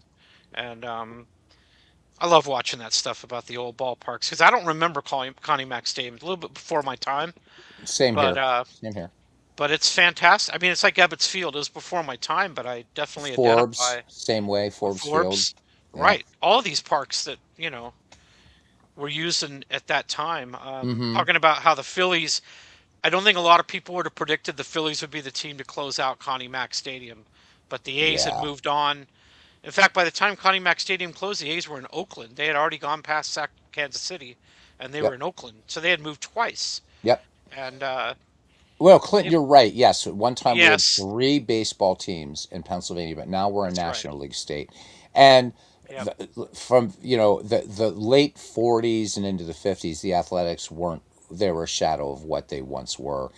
Um, I was so meaning like late '70s, early '80s, the days right, of This Week in Baseball. You didn't right. have an American League team in Pennsylvania then, but Nope. But you're absolutely right in a historical sense, Clinton, that yeah, they were there. There was a, A National League team boys in Boston. in Boston, yes. Yeah, yeah. Yep. So And we yeah don't two want to teams forget in that. St. Louis. And Yep. yeah, it was just a different league. Chicago. Well, Chicago still has it, and if, as does New York. Hmm.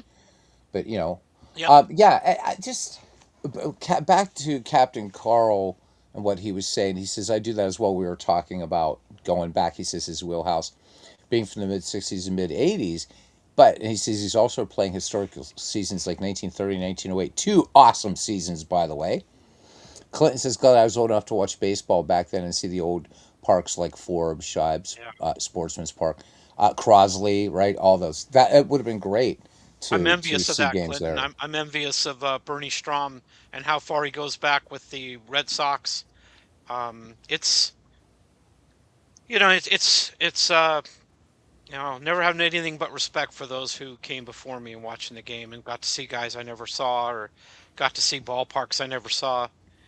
Uh, What that must have been like to be in those yeah, old ballparks, for right? sure. I mean, Yeah. Ebbets is like my number one thing to go into a time machine and Hmm. go see a game would be Ebbets Field, just because the fans were just as much, if not more, a part of that Brooklyn Dodger Hmm. lore, and Also, more so relatability with the players because they didn't make as yeah, much money. Not saying nope, it was right for them not to make a lot of money. I don't want to get into that. It's no, just they were more relatable right, because they seemed like they were members of the community. Now they seem like a million miles away. They don't live near us. They don't want to associate with us, which is no, fine. That's their prerogative.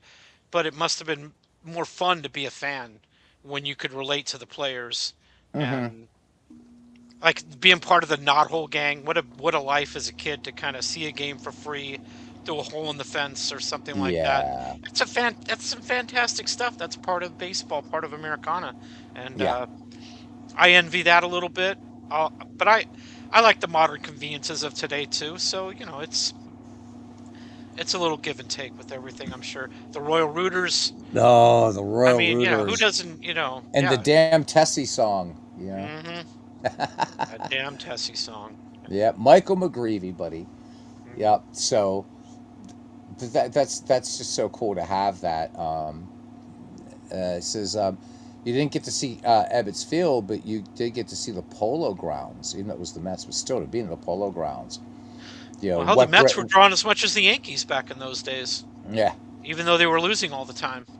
but the great baseball that was played in the Polo Grounds, and all those Right. old parks. I'm not saying there's not great baseball being played and after those parks went down. Yeah, I mean, they're yeah. as much as I wasn't a fan of Three River Stadium, we did have two world championships there. Um, I, I Now think for it's just like you being an LA Dodgers fan, I mm, mean, let's face it, Chavez Ravine is going to have more meaning for you because you're not old enough, and neither am yeah, I to be a Brooklyn. I'm I love the Brooklyn Dodgers as as a historical thing. I yeah. love them. I could have picked, for this little board game companion with Strat Max and Payoff Pitch. I could have picked a Pirate season, you Hmm. know, rich history there. But I'm like, I love the Brooklyn Dodgers. Or if it wouldn't have been Yeah. it probably was going to be the 1934 Cardinals, you know? And I don't know. I just, Well, I going back want to to, what Carl said, yeah, Carl talking about 1930 and 1908. There's two different, very different seasons. 1930 dominated by the hitters, 1908 dominated by the pitchers. Like right. it just sees different eras. Yeah. Like maybe the ball had more life to it in 1930. I think it's pretty much that's a consensus that it was a rabbit ball. It was also a white ball in play that was Yeah. bright that could be seen better Hmm. rather than the old gray kind of flesh colored Well, baseball. that was the 190 something RBI year for Hack Wilson Yes, and 1930. Yeah. And the 1930. National League hit over 300 as a league. The whole league hit 300. 300. So So Clinton is JT Dutch is my he's my usual Sunday night. He's my brother from another mother. yeah. Yes, Clinton is Yes, it now the is the third oldest thorough. That's so behind we've Fenway talked and about Wrigley. that before, Yep. haven't we? Only Fenway and Wrigley are ahead of Dodger Stadium. Isn't that crazy? And from day one, Dodger Stadium was a baseball park. It's the first ever park that was built completely as a baseball park. Because you remember the Bears played in Wrigley, the Patriots played in Fenway, the Mm, Giants played in Yankee Stadium, the Steelers played in Forbes. this of course, and in Three Rivers. And but I mean, that was why those parks were built. Three Rivers, Bush Memorial, uh, Smaller market teams had those. Fulton Yeah. County. Uh, Those were multi-purpose. yeah. Veterans, the vet. But it is weird Uh, to think that Dodger Stadium is the third oldest park it now. is. It is. That's bizarre. And I guess Kauffman Stadium would be fourth. I'm thinking. Oh, Anaheim actually. Anaheim was And is Anaheim 66. older? Okay. I think Anaheim Stadium, what's called Angel Stadium now, but you guys know what I'm Right. talking about. Yeah. That was 66 that opened for the Angels. That's Okay. why they got called the California Angels. Incidentally, they're Right. wearing the old California Angels jerseys. This past weekend. They look like winners even though they're losers. They really look like winners in those jerseys. Yeah. You have to address this one from Clinton because I'm not a football fan, so I JT, don't know good or what this bad, then you means. know me and my nickname, the Jets, when they were the Titans, played at the Polo Grounds. Dodger Stadium opened in 1962, my man. Yeah, it was 62 Clinton, not 65. The Angels, the Angels played there from 62 to 65. After playing in Wrigley Field in L.A., there's another relic. Doesn't even stand anymore. LA Wrigley. Yeah. My dad remembers L.A. Wrigley Field, Wow. 42nd and Yeah, because Avalon. They Dodgers filmed moved Home Run out there. Derby there. Yeah, the Dodgers moved Dodgers out played at there the in Coliseum. 58.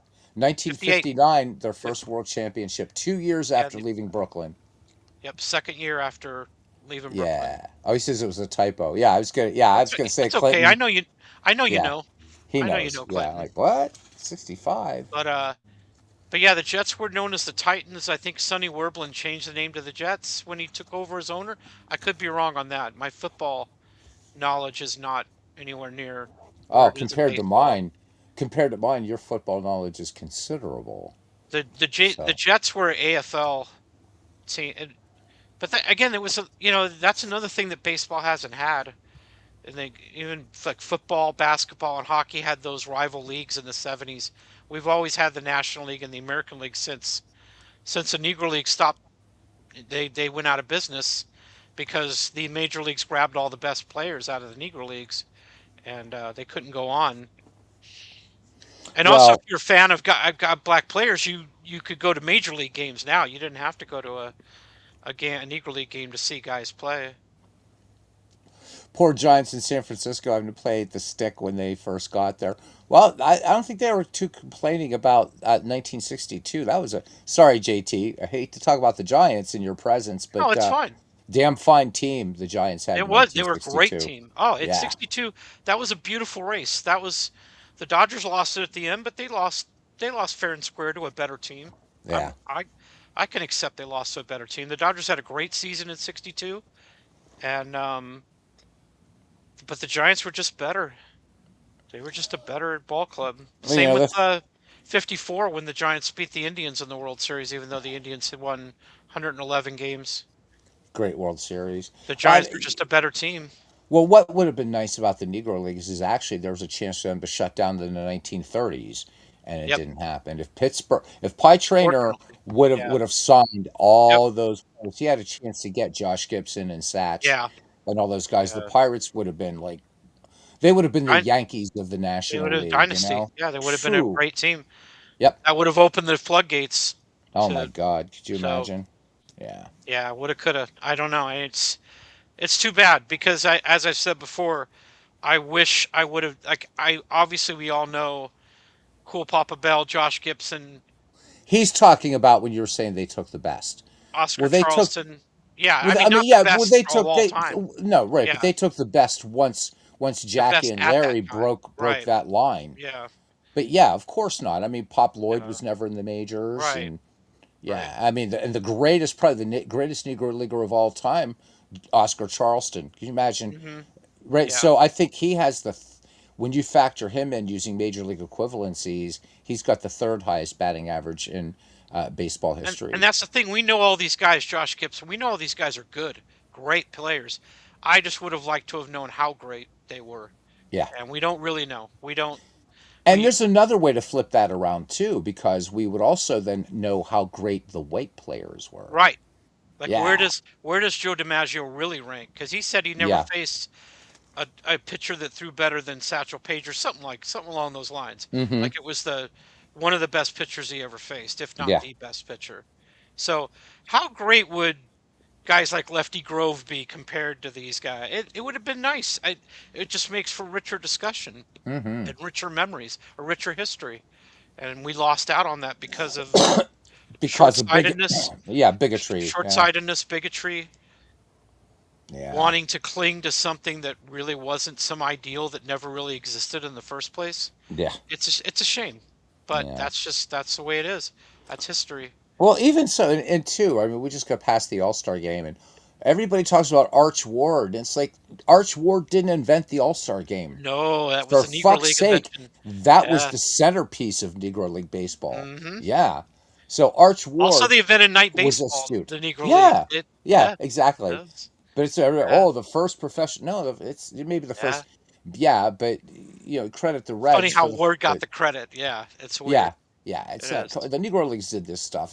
Got The got World got to read a book, Series, read a newspaper. Yeah, read a yeah, newspaper. yeah, I mean, the Negro League World Series was like almost an afterthought. You yeah, listen to what Buck O'Neill talked about. He said the East West All Star Game was yeah, everybody came out. And yeah, you saw Joe Lewis there, Duke yeah, Ellington, whatever. Could yeah. you imagine being in the park among those Hmm. luminaries? And Yep. white people went to those games and loved them. Of The course. white people that were more open minded, Right. obviously, Of but course. they were there, man. Yeah. So It's obviously it's the great stain it on is. the But history of the country. Really, I mean, it's a oh country yeah. history thing. It But is but what it is. imagine how amazing, like again, so take our hypothetical time machine and go back and see the Homestead Grays and the Crawfords and the Monarchs. Oh my God. I mean, Hmm. that was and those, the shadow ball they played and the way they played Hmm. Pepper. And I Yeah, mean, just seeing the these, warm up was exciting. It's fun. Yeah. and those guys had everything to play for. They played Yeah. hard. They had to, man. It's like we're going to show you this way, just the way Jesse Owens dominated in the 36 Olympics, man. Very And competitive. Yeah. I would have loved to. That would be another wish. So Ebbets, and then all right, let me go see the Crawfords and the Grays and the Monarchs and the Cuban ex Giants and all that, man. Indianapolis Clowns. The Yeah. Yeah. Indianapolis It's Clowns, where Hank Aaron Henry Aaron started. said when he joined the Clowns, they treated him like he was a disease. I Yeah. mean, it was a very competitive league. Like you're taking my spot, Hmm. back to wherever, I mean, for MLB, it was like back to the coal mines for you, buddy, or Yeah. whatever wherever you were working before. Oh And yeah. it was very competitive. Oh yeah, and they didn't It's have the quite a racket. resources that Yeah. the National and American leagues have. Hey, Aaron Reed saying what's up? He's back again. So How you doing, Aaron? yeah. Good to see you. But yeah, it's just that's the one thing I wish we would have known how great those great Negro players were. Guys like Josh Gibson. Gibson's the guy I'm most interested in out of all of them is Josh Gibson. I think that was the one guy that. Oh, for you? Yeah. hmm Now, obviously, Oscar Charleston, and there are guys that just slipped my mind. Oh It's a yeah. shame. I wish they were such household names as Mantle and Williams and Mm-hmm. DiMaggio. I wish they were Right. like that. Some of them are. Obviously, Satchel Paige Yeah, is like that. There are some, but but not yeah, it enough. would have been nice to see them play full seasons, 154 game seasons, and how they would have Yeah. played against the established major leaguers. It would have been very interesting to see all that, and it's too Yeah, bad. because the only accounts that we really have are just like the exhibition games that they would Right, play against the major right, league teams, and I'm using that to, I know the Negro leagues are recognized as the majors, but I'm just putting yeah. this back into historical when I'm still using that kind of demarcation. But the thing is the white players weren't playing well. After a while, they were. Some white players were saying, "Yeah, we realized we had to step up our game."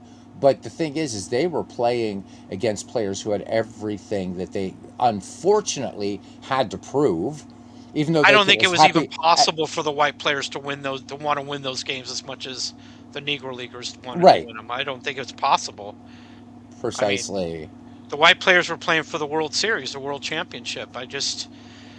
It's Well, just a and that, different but in thing. an exhibition game, right? You're Yeah, like, and you got to right. remember, right? So the guys that resisted Jackie coming in, and same for the guys hmm that resisted Larry Doby. They're like half of them are like, yeah, okay, we're gonna do this, but we really don't care about playing these ends because it doesn't matter, and it Right. didn't. So I don't think they, Yeah. did they bring their best game? I mean, We I don't think know. some guys did. I think some guys Yeah, did. DiMaggio did. I think so. Maybe some guys tried too hard and it affected them adversely. We don't really know. That's the thing. It's the fate of it's the not knowing that bothers me. We don't really know. We don't have a definitive account of just how good these players were. And it's sad to me. I wish we had that So because I want to Aaron, give all the credit to those players. yeah, Aaron. The only reason this because this is even going to be a short night here is because it's already 1:02, and but not tonight, but next Sunday. Next Sunday I'll be on, buddy. So Saturday I can already. I'm telling you, next Saturday I'm not going to be here, going out. So, but yeah, but because we get on, Aaron, we're going to be here till 5 in the morning, and I've Yeah. got work, so it's going to have to be next Sunday, my friend. But we will do it. Cubs and Bears, Uh, welcome in. He says, Rachel got here Robinson late. is 104. I Can you know. imagine that? That's Oh crazy. man. So Yeah, I may heard about God, that today. God grant her many more years. What a Yes. strong woman, huh? What a Classy boy. woman too. You look at pictures of her back in the day. Oof. Yeah. Yeah. She used to she used to argue with Yogi Berra apparently. Berra would say out and safe and so obviously she's got anybody who's a baseball fan if you don't know Rachel Robinson, you got to broaden your knowledge base a little bit. She is as much a part of the culture of baseball as anybody. My God, And she deserves to be in the Hall of Fame. I mean, she Rachel. Phew. yeah, Without Rachel, and I'm not diminishing what Jackie did, but without no, but she Rachel, was a rock for him. Yeah, she there's no was. question. No Yeah. question. I mean, baseball killed him. It did. Major League Yeah, and Baseball we're killed talking him, man. about she was 50 when he passed away, and now she's 104. Wow. Can you And imagine she that? never remarried. She's never it's Yeah. Well, I she guess stayed Rachel Robinson the rest of her life, and it's Jackie's a hard act to follow, I'm guessing. yeah, So, pretty uh, sure. Yeah, but what, the courage, and it's, I mean, we're seeing shit happening now, but back then, man, I mean, just the courage of Jackie Robinson and Larry Doby and the first players to come in. But Jackie and Larry first, right? And people yeah. forget Larry Doby, and we No, shouldn't of forget course they Larry do. Doby. Yep. Holy hell, because there was, well, I mean, the last team to integrate was an American League team, Yep. the Boston Red Sox. Yep. So, I mean, the courage of those two athletes coming in there, man. That It's just I important can't, to I have the can't link, even. the link to that time. We have Rachel as a link to that time, We do. and it helps to have people who've lived out that history that we are so interested in. She lived that out. She was married to the first black player, and again, not the only one we should remember, but obviously a very The important guy, Oh my and God, yes, yeah, so definitely. very important person in baseball history. And Mm-hmm. Yeah, I heard definitely. about that. I was very pleased to see it. I'm glad that she's still among us. She still seems to be happy and lucid, and I God bless her, man. Yep, Pumpsy Green, first, That's right, the Red 59, Sox. I think it Yeah, was. I thought it was 1960. Oh, it could be. You could be right. It could be 60. Cleveland Yeah. 4-2. Baltimore swept the O's in early 1970. Jack Heidemann, two-run job, bottom of the ninth. Tribe fan would love that, so I posted to sites and Facebook, and of course, Cousins' page. So Clinton talking about his projects there. So I was Talk going to about say Kenny because Castro's page. yeah, because Cleveland didn't Mm, do any 4-2. We whomped their asses again today, the Pirates. So yeah. I think we have identical records with Cleveland, but Cleveland is higher in the standings in their division. But the American League's weak.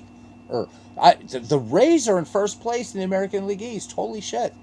Yeah, Carl Tom Yaki just it was him or whoever was working for him Yeah. that was actively resisting Well, these I've guys heard some coming. things about Yaki. That the dude was a bit of a Well, now it's yeah the park the street near Fenway Park used to be called Yawkey Way. Now it's back to being called Jersey Street, yeah. which is what it was called before they changed it. And hey, no knock And at the Red Sox because I'm calling out the Pirates and all the guys we could have had in the 1930s. it So was Yawkey's from Alabama. Well, all right, that's fair. I didn't know that Yawkey was from Alabama, so there you go. I learned yeah. that today. And yeah, Boston's always had trouble with yeah, yeah, very true. I think it almost took, if you think about it, it took the working class cities to do it. Um, well, Brooklyn was a borough, but Brooklyn and Cleveland, I mean, Cleveland, very blue collar, made sense. And in fact, it would have made sense if Chicago would have even done it. But Chicago didn't do it. Yeah. It was Brooklyn, and it And then was Cleveland. Cleveland. Yeah, And both. Cleveland because of Vec. Vec just wanted it. Vec wanted to do it.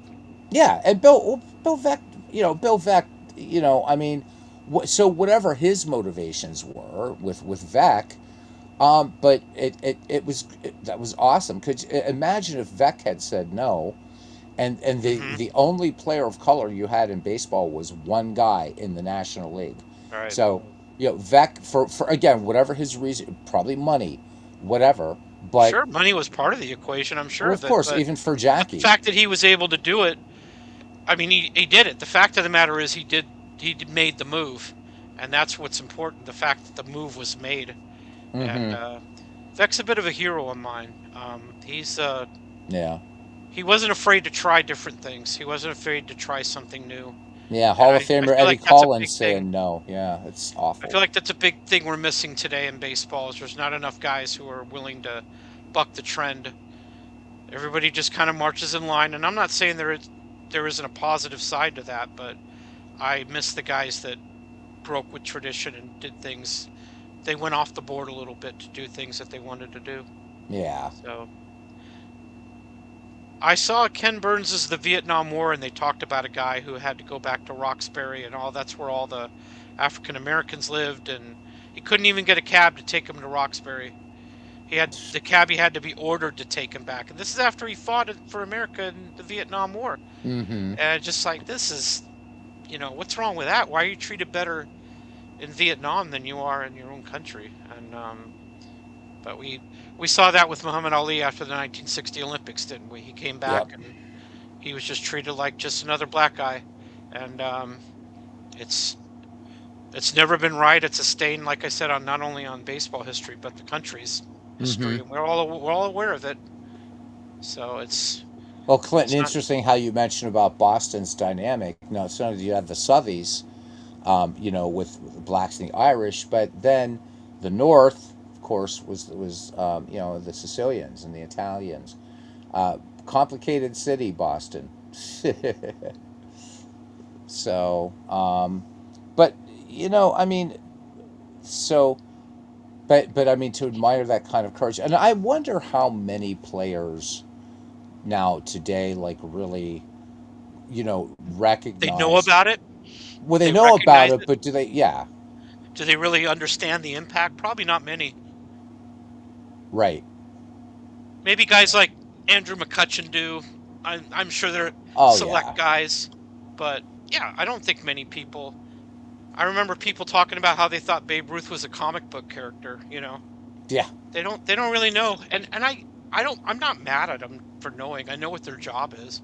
Um, it's their job is to play baseball at a high level, and if you can get a guy who can play baseball at that level and he also has an appreciation for history, that's a bonus. Mm-hmm. Um, I don't expect athletes to be role models at anything but what it is they do for a living. Um, it's just if you can find a guy like Mike Trout who's not only an athlete but a good role model, keeps his nose clean, that's a bonus. Mm-hmm. I don't think that you can expect everybody to be like that, like a Stan Musial, something along those lines. I think Musial's a great guy to look at as a role model. Mm-hmm.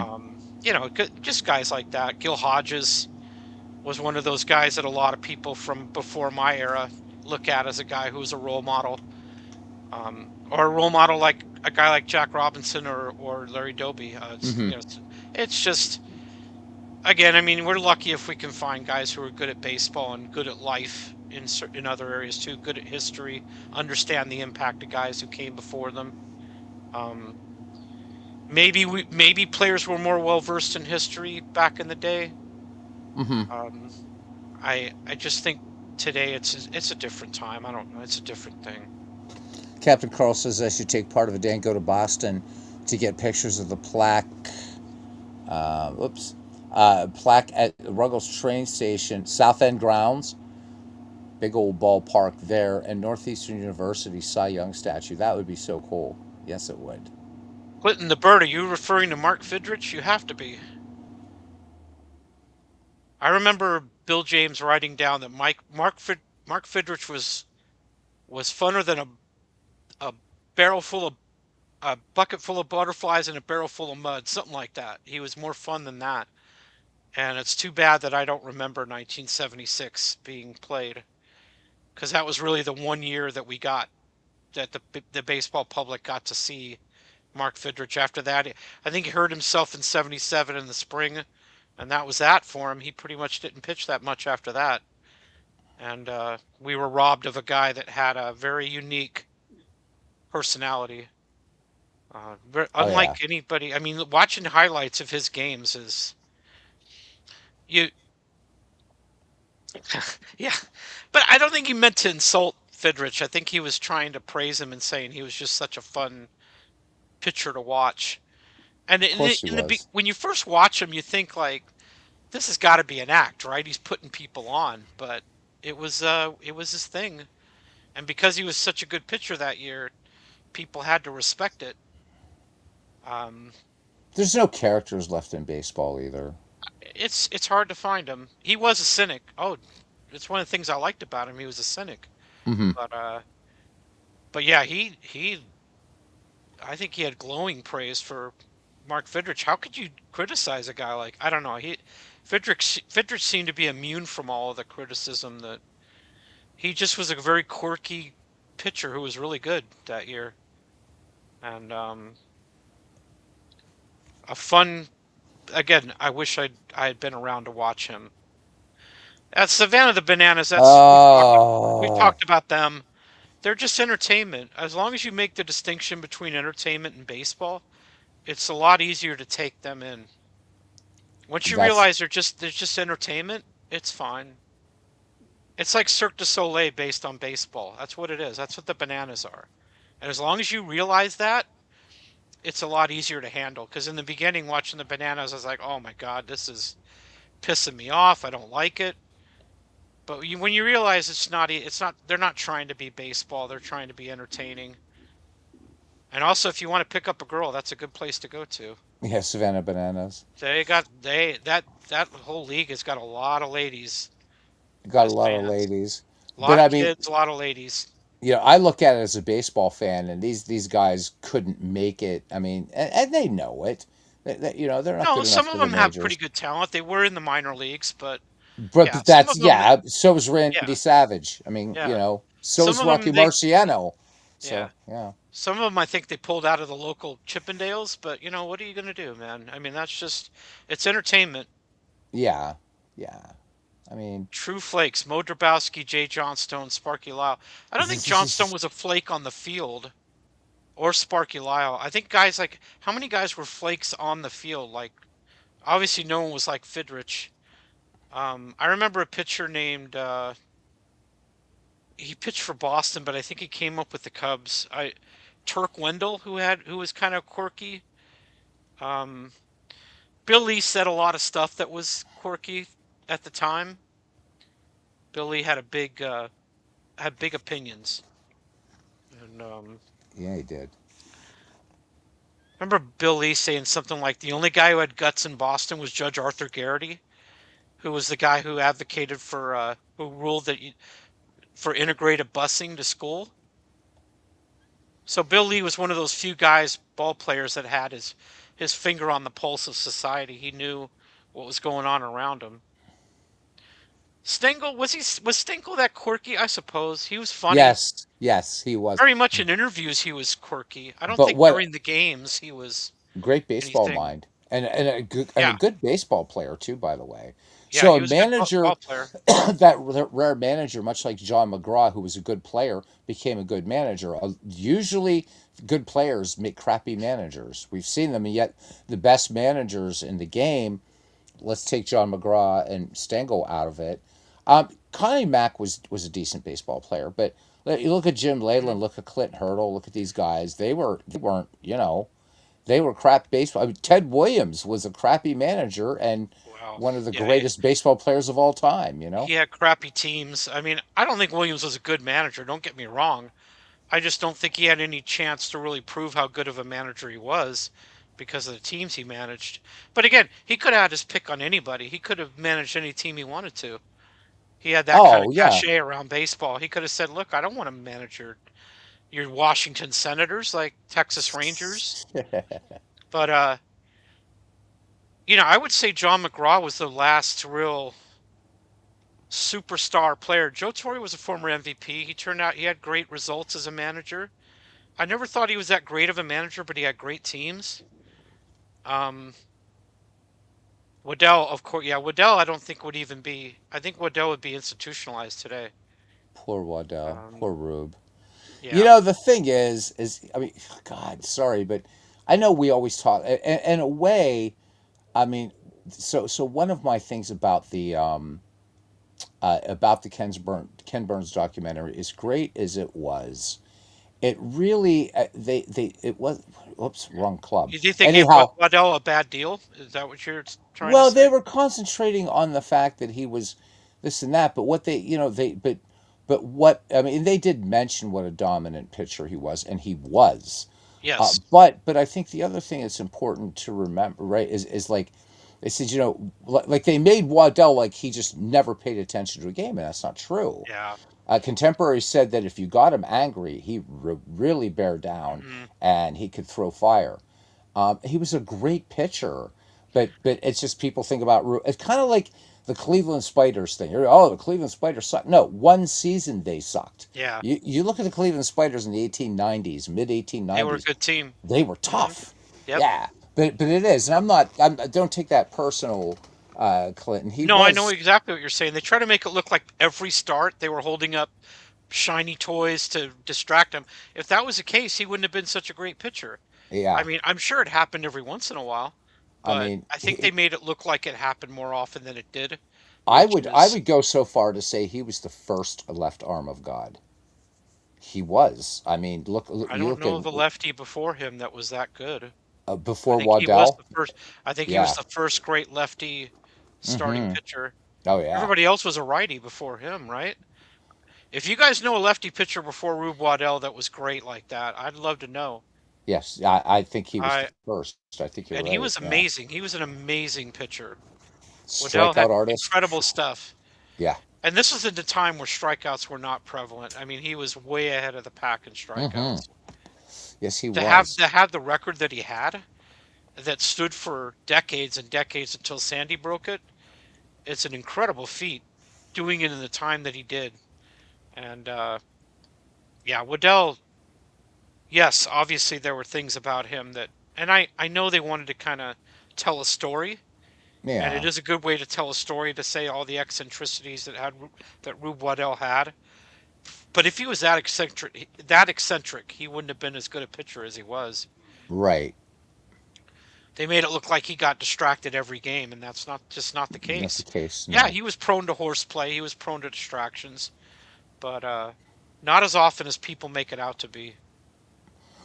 Did the Braves? What did Fulton County Stadium? I'm just looking for ballpark images here. When did Right. Fulton County Stadium? Where were they? Where did the Braves play in 1969? That's where they played. Was it They Fulton? Okay. Yeah, the Braves never played it. When they moved to Atlanta, they moved to Fulton County. Yeah, I'm just They trying to never look for played in a something. ballpark before that. I'm trying to look for an image of Fulton County that doesn't have all this shit up here. Wouldn't have had that in 1969. But Oh I yeah, guess I'm they being. would have. Yeah, that it's not. It doesn't look. It didn't look exact. Oh, you mean those ads up there? Yeah, Yeah, yeah. I wouldn't have had that. that's I don't. that'll work. I don't like the I don't Braves know if there are anyhow. many pictures. I don't know if there are many pictures that still survive back in the day. Yeah, Um, true. that's why it. And I mean, I've got on Facebook. I've kind of given a hard time to some AI presenters, but the only reason for that is because Mike Silva's ballparks are so easy to find, and I think people should be using those instead of taking those images and turning them into AI ballparks. I think it's pretty obvious they're taking Mike Silva's images and making them into AI, and I wish they weren't doing that So because there's some guys not doing that though. I have to like, so VL and God, Andy, their parks are not based on Mike's, and they're really good. And so's Mike Koss, Blue Rose Case. There's some guys doing some good stuff out there, man. I don't think it's, okay, yeah, they are, all and right, they're and Mike has said, now Mike has said, yeah, I've based mine on and Mike Silva's, and you can see that, but the other two guys no, and they're doing a good job. So for me, so here's my since okay, let's address it, brother. For me, it's sort of like I think that people are losing their shit when you could just scroll by because okay, yes, if yes, you don't want to but use them, don't use them. I think That's that fine. people are okay to have opinions. I think Whoops. that's I don't think it's any Yeah. different than anybody leaving an opinion on a ball player or something like that. You know, I don't mind people coming in and saying I don't like this because Oh, I I don't don't like it mind any more that, than but they do. But well, I don't like it either. I mean, I get that, but there's people being downright like fucking nasty about it, and sure, it's like, there's come always going to be on, nasty stop people. it, Yeah, yeah, stop it. there are a lot of people who are nasty like that. Yeah. Okay, now did Plank predate Waddell? Um, I Same don't. era, same era. They're Yeah, they both were in dead the same ballers. era. Waddell, I mean Eddie Plank, great pitcher, but Waddell was Waddell started in 1897. He didn't join the A's until 1902. yeah, he was a Pirate in 1900. Yes, he was. He was. Led the league in ERA, both leagues actually. Oh no, there was only one league back then. Hmm. Sorry. Led the So league in Plank in ERA and in FIP. 1901. Well, Yeah, he we can look to compare them. So yeah, forgot about Waddell's. Gettysburg, and I should know our Saber chapter is the Mathewson Plank chapter here. So, um, but I think Waddell probably as a strikeout artist. I mean, he eclipses Eddie Plank. And Eddie, I'm sorry, I'm not knocking you, man. I wouldn't want to face you, Wow, Waddell's career FIP was 203. That's incredible. Wow, right? how about that? Let's look at He averaged 7 strikeouts per 9 innings, which was extremely high yeah. at that time. Very, very high. Well, but That'd be somebody averaging 15 strikeouts per 9 innings today. So and I mean Waddell was a power pitcher too. yeah, He it's was. all about power. But let's look at Eddie. Let's look at Gettysburg Eddie, Hall of Famer. Yes, indeed. So I look at the black ink on these players, Yeah, and not too much again, to be had with Eddie. Yeah, no, although, but still very, it's a good guy. pitcher. Yeah, Yeah, good yeah, pitcher. yeah, yeah, yeah, yeah. So if we look at Rube, Hall of Famer Eddie Plank. Yeah, he's a Hall of Famer. oh hell yes, he said. So the Yeah, he 326 deserves to be wins. in. Yeah, for sure, he deserves to be in there. Oh yeah, I wouldn't argue. I Yeah, mean, he was great. yeah. And again, you read the if you read the just primary sources of that time, and then you look at Rube. I mean, holy shit. I And mean, he had look at good control. league. Uh, He led the majors in WAR 11.3 in hmm 1904. Yeah, Um, yeah, victories 193, 143. Uh, of course, interestingly enough, these two guys in the same franchise. Do you imagine Waddell and you had to face Waddell, and the next day you had to face Eddie Plank? What the hell? yeah, That's crazy shit, right? yeah. That is crazy shit. In fact, let's see who was on that 1904 staff. Of course, I need to find the Waddell actual. never pitched in the postseason, I guess. But I know he missed 1904 because John McGraw didn't want to play the A's Yeah, that year. yeah, In '05, he got hurt because he was horse playing with a teammate and he got his shoulder hurt. Of course, that's why they used Matthews in the A's. They used him for 3 games and he shut him out all 3 games. yeah. Um, but yeah, Waddell never pitched in the World Series, apparently. No, kind of Yeah, he doesn't have any postseason game logs to speak of. died at age 37. Yeah, 37. He was helping people in a flood, something like that. Yes, yes, he And was. he got sick off of that. And Mm-hmm. I mean, obviously, the alcohol that he had consumed in his life didn't help Right. matters. He was a a very pretty bad alcoholic. Yeah, again, I mean, we know all that kind of stuff. I mean, he would be. I don't think he would be a major league pitcher today. He would be institutionalized. He'd be institutionalized. Yeah. But So let's look at this. So yeah, look, you had to face Rube Waddell, then you had to face Eddie Plank, Danny Murphy, who right. Well, but let's just look at these pitchers, man. yeah, I mean that's and then Chief Bender. So Chief Bender comes into his own a little bit later, but holy shit, man. yeah, Waddell and Plank. I mean, Connie Mack could yeah. have just run those two guys. Like, in the 19th hmm century, frequently they had a two-man rotation. In Um, '04, Andy Coakley had a 1.89 ERA. They were strong. They were a very strong ball club. mhm. They would have given the Giants a match. But yeah, losing Waddell for 1905 that really hurt the A's. They didn't Yeah. have him to use that particular season. Well, But I don't actually, think anything he would no, have the done that would reason. So no, really, Clinton. The reason it had nothing to do with because Boston won the pennant. It's because John McGraw hated Ban Johnson, president of the American League, and Ban Johnson hated John McGraw. Because John McGraw jumped to the American League, and then No, he felt like You're right, he Clinton. was The he was really Boston screwed Pilgrims won over. that year. Yeah, the Boston won Yeah. that year, not Philadelphia. You're right. Right, but it had nothing to do with Boston and everything to do No, with Ben it Johnson. was Ban Johnson for sure. Yeah, But I got it wrong. I had said Philadelphia. They didn't win the pennant in 1904. You're right. no, it would have been Boston. Boston won it. Yeah. So Yep. that's my fault. Yeah, because they beat us with that damn Tessie song, as Tommy Leach hmm said. And Hannes Wagner was playing injured, and Ed Doheny ended up in a sanitarium. Oh my God! So the Bucks, but Barney Dreyfuss, right? Even though the Pirates lost that World Series, he still gave them their share, and the share for the Pittsburgh Pirates, who lost the series in 1903, was larger than what the Boston Americans got for winning it. How about that? There's a little trivia for you. Dreyfus, among a bunch of robber barons, was one of the most benign owners of the time. So there's a little bit of, yeah, no, John T. Brush. Are you still here, JT?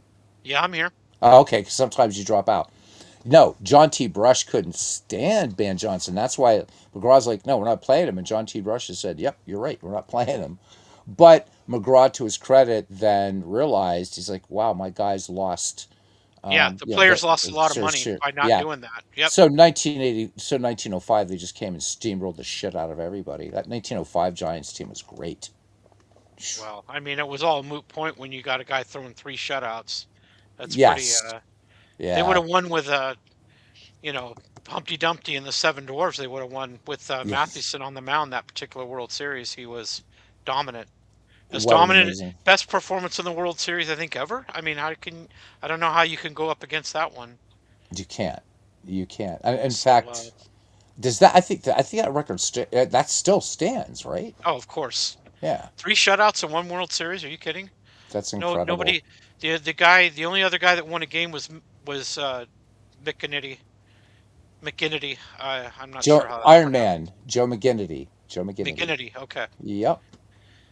Yep. And the only game the Giants lost was a shutout. Chief Bender shut him out 3-0. That was the game that the Giants lost. So every game was a shutout because Tough. McGinnity shut him out in game 4. So 4 shutouts for the Giants in that Tough. series. And welcome in. And welcome in, newest member of our Discord. So, Aaron, I know you had a question for me on there. I'll answer it this week. I promise. Yeah, Boston had Cy Young, Bill Dunede, and Jess Tannehill back then. Yeah, I mostly I know the Tannehill because I mostly think of Jesse Tannehill with as a St. Louis Cardinal. But yeah, that was tough. They were tough. That 1904 World Series would have been something. In fact, Dwayne Martz did it on his channel. All right, Clinton, thanks for coming in. Take care, Clinton. Yeah, yeah, he In did that on his '05, channel. in '05, the A's hit 161 as a team in Wow. that World Series. 161. And of course they didn't have a home run. So I mean, no power, no walks, 5 walks in 5 games. That's how many walks they had. It just, but at that time, offense was pretty low. It was a Yeah. pitching dominated era. Mm-hmm.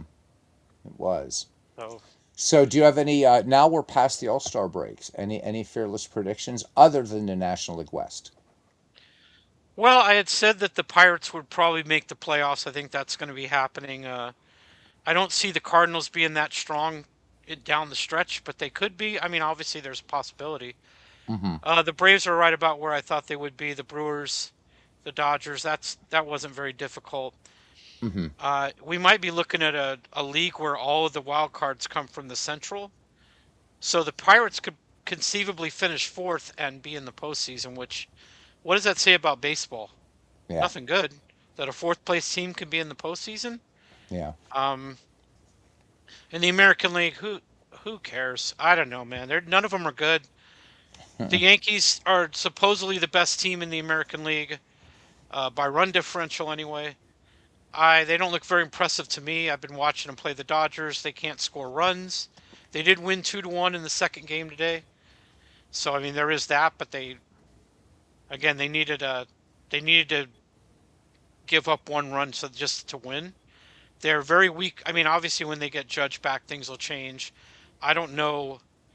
Do you know the status with Giancarlo Stanton? I don't really know what's wrong with him. I no, I do not. I don't really follow So the Yankees, so yeah, we'd have to find out from Sports Time Machine. He's our Yankee guy around here. but let me see if I can. Oh, that's a nice Let's Jack see. Murphy. What is Giancarlo Stanton's injury?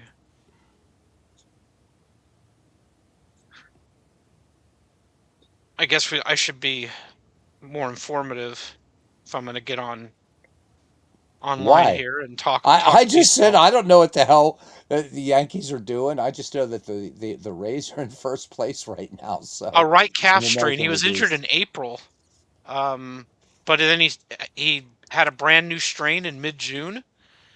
Did he fall off his bed or strain his calf Fall again? off his bed. Nice. I don't know what happened, but he's been out for almost the whole year. But he has resumed some baseball activities, including running program and live batting practice, but the Yankees have not yet set a specific timetable for his return to the active roster. So there you go. With those two guys, obviously the Yankees will be stronger, especially when they have that guy Rice, who's got 29 home runs. so far this season. He seems like their best hitter. So with those three in the lineup, that would make them very strong. We'll see.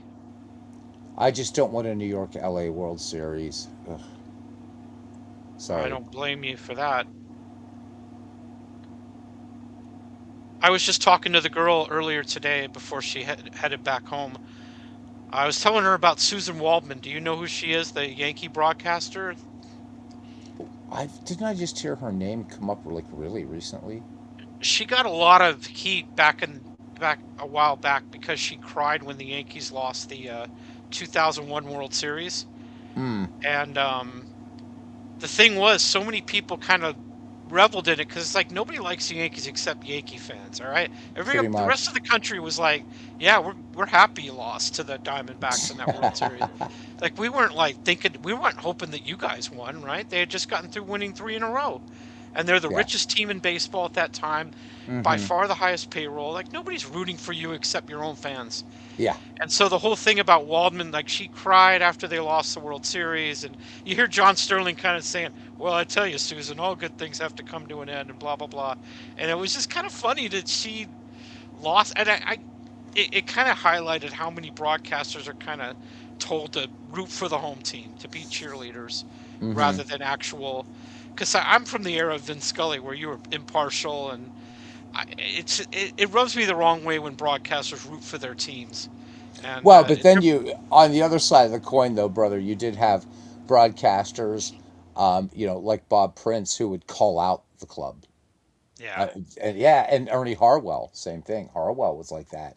Harwell wasn't like Yeah, they the would cheer. sunrises and sets in the Tigers. Yeah. Bob Prince Yeah. and both of them lost their jobs for calling out management. So, Yeah. So you maybe it was like just a those. matter of I know that Harry Carey got a lot of heat when he called out White Sox as a White Sox manager, and they pretty much shut the door behind him after he left the White Sox, which is a shame because Well, he made his he career went then with the he went Cubbies. to the He went he went to the north. Cubs. Yeah, he went Yep, to the went Cubs, and north. they loved him in Chicago. Yeah. So they loved Yeah, him in Wrigleyville. So, so I'm trying to remember why Mel Allen lost his job because the Yankees fired him. oh, was he critical of the Yankees? Oh my I don't know. goodness. That's what I'm saying. I just know that he was let That go was the by the thing. Yankees. Vin wasn't critical of guys, but he just didn't. He wasn't partial to one side or the other. Vin would Yeah. very rarely criticize players. That was not his MO. No, He would he's a just, classy guy, classy guy. yeah, he was. He And I wasn't going mean, to do that. well, I mean, and Prince and Harwell didn't criticize players. They criticized ownership, Yeah. and yeah, Bob Prince Well, got in a that's a bad deal. lot of Yeah, trouble, that's a bad deal. you know. But I But think with the White Sox, I think Harry Carey and who was this? Jimmy Pearsall. And Jimmy Pearsall was Pearsall, kind of a crotchety guy. He was one of those guys that didn't seem to have a good word to say about anything, pretty much. And so it was they would kind of go out of their way to harp on guys. Even Chet Lemon but at least Jimmy got their Pearsall had a wrath. movie about him, so there's Yeah, that. that's true. Got to give Jimmy Pearsall that. Yeah, I guess I I, think he had bipolar disorder. yeah, I've just heard a lot of stuff about Jimmy being a negative guy. Yeah. As a So Cub fan, you didn't did like cut. Carey, He huh? was Okay, a a homer, homer. a drunk, and a front runner. All right, that's Oh, interesting. I always thought he was beloved by Cub fans. yeah. So did I. That's kind of new. I'm not saying anybody's wrong for disliking him. I like hearing his old broadcasts. There's a lot of old stuff with him with the White Sox, and I've heard a lot of it, and he's fine. They actually root for the White Sox, but I guess management didn't like him criticizing players. So I don't know. I don't know what to say about. I always remember. I always called the Cubs games in the '90s were like hangover baseball. They always had the earliest game, and we were drunk the night before. It was hangover baseball. That was the Cubs. You turn on WGN and their game started at 10 our time, 10:30, 1:30 over there, and that's it was like morning baseball, and you were Yeah. recovering from the night before. So that was what I called the Cubs, hangover baseball. I love Wrigley Field though. I love it. Yeah, it's a great Um, place. It looks, yeah, it's good. Last time I was there before the renovations, Yeah. but it was amazing to just walk into that. You felt what the hell? Anyhow, you felt the history. You walked into. You could also smell the Yeah, urinals, but yeah, wow, I mean, yeah. just you walk into Wrigley Pearsall was Field, man. genuinely funny, but a little wild at times. He was a little wild at all times. But Pearsall, yeah, it's just you hear him in the broadcast, and he did a lot of criticizing of guys, and I thought, that's kind of, I don't know, a little mean. I I like you all that much, but they definitely went all in on umpires too. They would just get all over certain umpires making calls, and that was back before replay review was the thing. And it seemed like they were really rooting for the White Sox, especially in '77 when the White Sox were actually in the race that year. They Pearsall was very critical of umpires.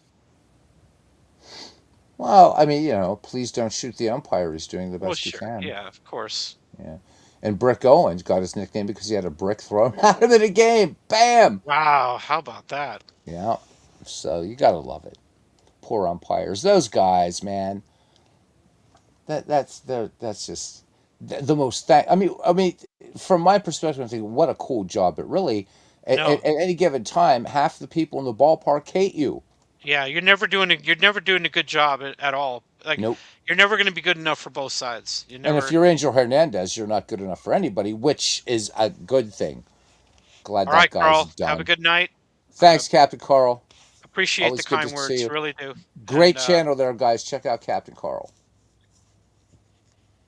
Great all that's one around of the guy. reasons why I actually do like the ABS system is because it's cutting down on the arguments over balls and strikes. I sit there and I watch the Oh game. yeah. I'm like, you don't like that call? Challenge it. What? You don't have any excuse to complain now.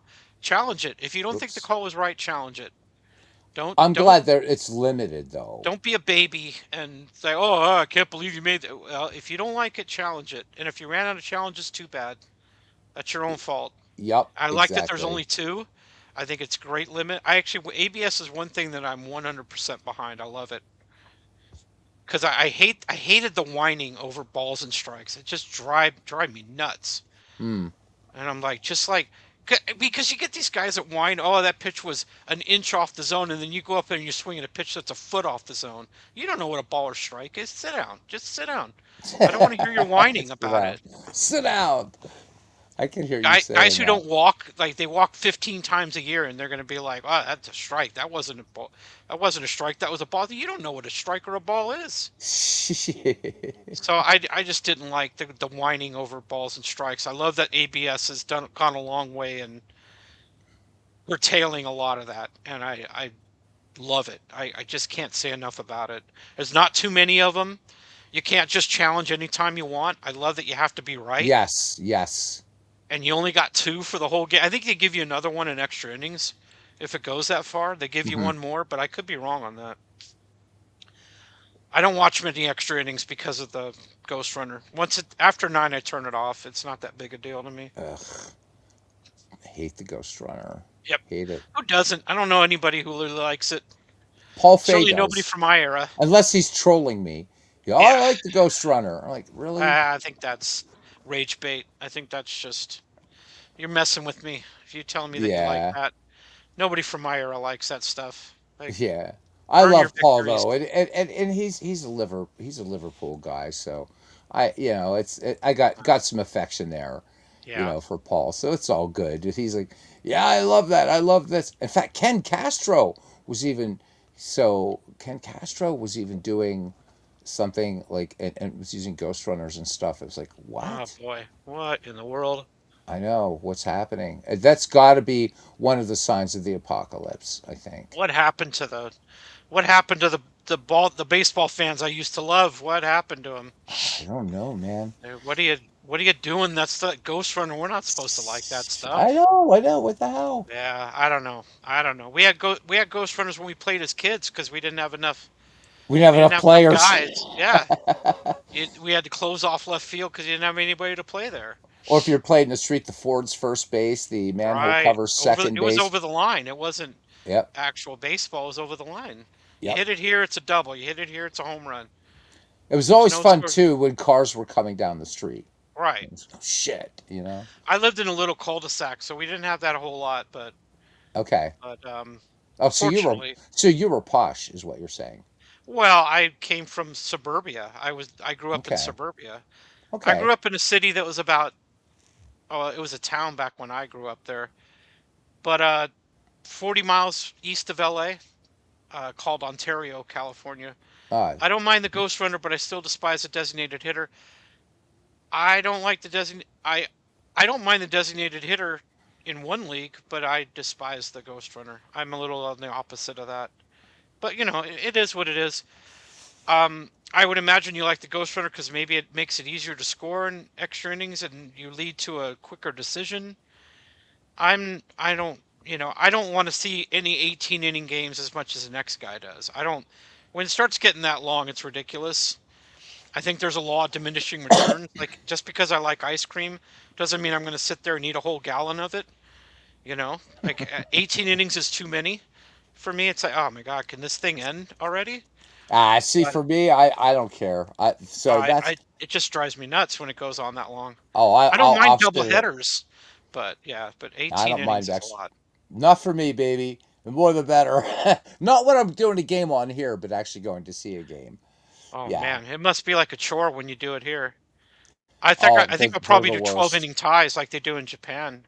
If you can't win Yeah. in 12 innings, then you don't deserve a win, as far as I'm concerned.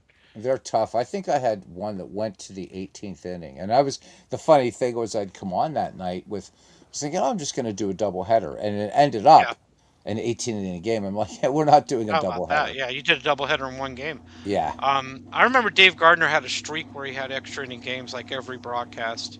did he Here really? we go again. Yeah, this was a while back. This was a few years ago, but seemed like he couldn't do a game without doing extra innings, and it's like, oh my gosh, not again. It's But funny. I don't mind extra Damn innings. it, I just once it goes past 12, I'm kind of like, all right, that's enough. you're done with it, huh? Enough. Yeah, it's just that's enough for me. I don't mind double headers because it's just like I like the start of a game. I don't mind two different games, but once you get But to an 18 inning game in one game, it's just kind of like I think the quality of play goes down, the quality of pitching goes down, the hitters are tired, everybody's tired. It's like, all right, enough, all right. can we So agree? Can we agree though that split doubleheaders suck? Like one in the morning, one at night. I mean, yeah, I don't. Yeah, that's what we had today with the Dodgers and Yankees because there okay, was a rain out yesterday. In the modern game, a long extra inning game ruins. Yeah, it kills the pitching staff. And whether regardless of what you think about pitching staffs, it's just that's the way it is, and it just kills it for. And then what ends up happening? They have to take a bunch of guys out of the minors, and because you got to have somebody eat those innings, and your regulars are gassed because you're telling them to go as hard as they can for as long as they can. It's a different game today, and but even back in the day, even in the '80s, when you played a 16 inning game, you were ruining that staff. It's like nobody's available for the next couple days or longer, and I just never was a fan of beyond 12 innings. I just you go past that, then I think you're pushing it in my mind. well, and But again, brother, no wrong answers, man. yeah, No wrong it's your answers. personal preference. Yeah, Yeah, yeah, yeah, yeah. I'm not saying I'm the final word on anything really. My line, what I use with the girl a lot is Yogi Berra's line. I don't know anything. I don't even suspect anything. I don't even That's suspect just anything. Yeah. His teacher asked him, "Don't you know anything?" And he looked at his teacher and said, "I don't even suspect anything." And I thought that's a Yogi. That's one of the best lines I've ever heard from Yogi Berra. Also, I didn't say everything I said was I another It's line everything from I him. said. I love Yep. that one. I didn't say I everything love I that said. one. Yeah, good stuff. So continuing with fearless predictions. So National League West Dodgers, National Yeah. League. Let's jump to National League East. But the Phillies are surprising me, man. I mean, they I got whooped today, but I still think the Phillies are Braves coming win that back, man. division. Yeah, yeah, yeah. Uh, The Brewers in the Central, Brewers in no the question. Central. Okay. But I think all the wild card teams are probably going to come from the Central. Hmm. Oh yeah, definitely. And so Back in the America. days, the '40s, not the '80s. That's I don't remember the '40s, my man. They fought a war then. I do know that. They fought a war. They fought a war, a That's why I nasty don't one. count the pennant in 45 for the Cubs. It's not a real, not Oh, the real ball players were off ow! to war. The Oh, real ball listen. players were at the off to war. Oh, JT Dutch, man. He said, "I got balls. I'm gonna tell I don't count this man those. who's still stung by 1969. We're I doing our best here. Your Cubbies are doing all right in all these engines, so we're just in the opening weeks of this, but this has been fun Before 2016, their last pennant was 38 with the homer in the Gloam and Gabby Hartnett. That against the Pirates. Yes, right. because 45 doesn't, come on, 45 doesn't count. Come on now. The real tight ball players race. were fighting the war. Those guys were 4As or whatever they were called. I don't know, man. They had a one guy who had one arm. I mean, I think it's Pete Gray, right? You have one arm. I'm not saying that That you was can't. 19. Well, that 19. That's you're talking about the 1944 Browns. Oh, is that 44? Yeah, Okay, well, what I mean is those were the kind of guys who were playing then. I mean, I don't I like the story of Pete Gray, but would he have made the majors if the real players were there? No, of course not. no. So it just was a lower, I don't know, I, I don't count that stuff. You can't count it. We're talking about real major leaguers here. Real major leaguers. You gotta win when the real major leaguers there, when the big boys are there. So, but I mean, I get why Roosevelt wanted baseball to go on. You needed a release from the news that was coming from the front, and you had to have a way. I think one of the reasons why a lot of fans don't like stuff that can be construed as political is because they go to sports to get away from that kind of stuff. You want to kind of insulate yourself in this cocoon of baseball or sports so you can forget about the real world for a while, and the real world keeps kind of knocking at the door trying to come into your sports. Yeah, And I get it. I get it. sure. I don't like it either. But at the same time, I want to see people of every culture, creed, whatever preference you may. I want to see everybody be welcome to the ballpark. I want to. If you're a baseball fan, you're a baseball fan. I don't have any preconceived notions of you. Just because you don't live life the same way I do, I still think you should be welcome to come to a game and be a baseball fan. Even Um, Yankees fans. well, nobody cares about them. Uh, Mike's gonna kill me. Sports time yeah, machine. yeah. Oh, that's all Well, right. also, isn't Dwayne Martz a Yankee guy? Yes. So Well, he's a Dwayne Mickey Mantle guy. Dwayne Martz's two favorite teams are the two teams I don't like, really Oh don't boy. like in baseball, the Yankees and the Uh, Braves. oh my Now, goodness. and I recognize the great history of those Of franchises, course. Who doesn't? but I don't like them. Yeah, you don't have to like them. No, no, Yeah. I can't. I can't. The Cardinals have a proud history. I hate the Cardinals. I Yeah, despise the I know Cardinals. you do. I know you do. I'm willing to acknowledge they have a wonderful history, but Right. I can't stand the Cardinals. Like I despise the damn Cardinals. I don't want them to win anything. Like I don't want to give them any credit for anything. Uh, it's there are not too many teams that I don't really. I mean, obviously, when you're a Dodger fan, hating the Giants, that's from Well, you a have young to. age. Yeah, it's part of the rules. The Padres, they're like the little brother, the annoying little brother. But nobody Um, hates them. You can't hate. It's like you yeah, can't hate the Padres. yeah, they've never won a World Series. How can you hate a team like Right. that?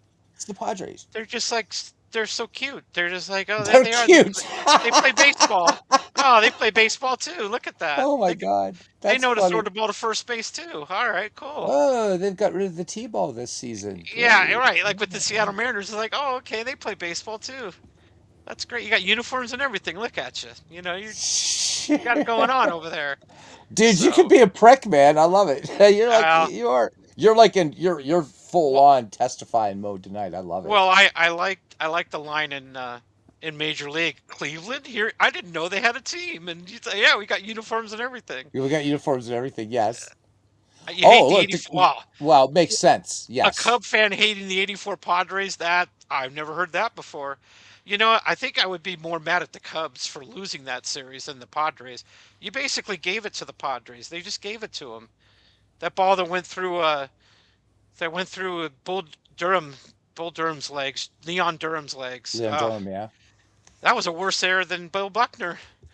Yeah, Yeah, obviously Buckner's was in the World Series, but I mean that was now I think the runner was in front of Durham maybe when and it caused him to lose sight of the ball, but that was a terrible error. Chicago, man, the city of the two. I mean, there's two long baseball droughts. Nobody talked about the White Sox, but the White Ah, that Sox had a nobody damn gives. long. Right, 1917 was their last World People will Championship. talk about the '04 Red Sox from here until the next era, Oh and then God, I then know. 5 seconds on the 2005 White Sox, who had a longer drought Yes. by 1 year. Hmm. And you never hear about the '05 Whites. They got no respect. It sucks. Yeah. Well, the I Cubs, the Bears sympathize not with gonna. White He's Sox not gonna. fans. He's not gonna respect them Yeah, he's not because if gonna. you're a Cubs fan, you got to hate the White Sox and vice versa. So, That didn't always used to be the case. I heard, but I could be wrong about that. well, They so would, in the early days, in the early days of baseball, the yeah, White Sox were actually the preferred team. yeah. Even though the Cubs were like one of the first dynasties internationally, The there was Cubs weren't lovable losers in those days. They were just losers, and well, and not in the 1900s, not in the first hmm decade. It was the Cubs, the Giants, and the Pirates. hmm They were like the big three clubs, you know. But I think in Um, the '70s, the White Sox were a cooler team. I think they were a team that I they don't know. had I some would have good liked the teams White in the Sox. 70s. They had some hmm good 1979 White Sox. I think were yeah pretty good. They were Well, good in the '77 '70s. they had the South Side Hitmen, Yeah, and and then '79 they yeah, were but okay. I just think the Cubs in the '70s were yeah, but after the damn White '69 they Sox wore yeah those yeah. knickers, man. It's like Mm. what was that 1981 that they did? They tried that or Oh, they something. did The the stupid pullover jerseys with the faux collars. I and love those jerseys. well, no, but I was talking about like the pants that they were wearing. They were like I don't. It was almost Oh, like they were wearing shorts. Yeah, the oh, White they did the Sox. Bermuda shorts version in '76. Yeah. Yeah, So the '05 Sox. I think they only lost one postseason game. I know the yeah, World Series was a sweep in '05, yeah. and I think they beat the Angels 4 games to 1. I could be wrong. That was a tough White Sox team, Let me man. check Whew. on that. They won 99 games. Yeah, they only lost one game. They swept the Astros in the World Series. They swept the Red Sox in the division series, and they beat the Angels 4 games to 1 in the ALCS.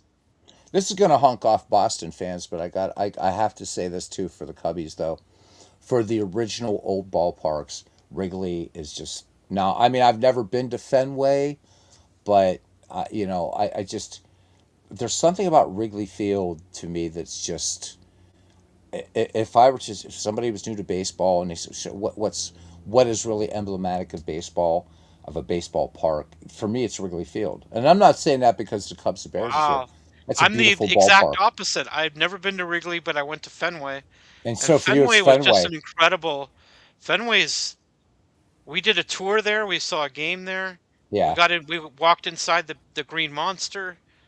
Uh, Wow, what a place. I was this was before they built seats above the monster too. Oh, okay. Well, that's the thing. I mean, Fenway's well, of course, look what they've done now, right?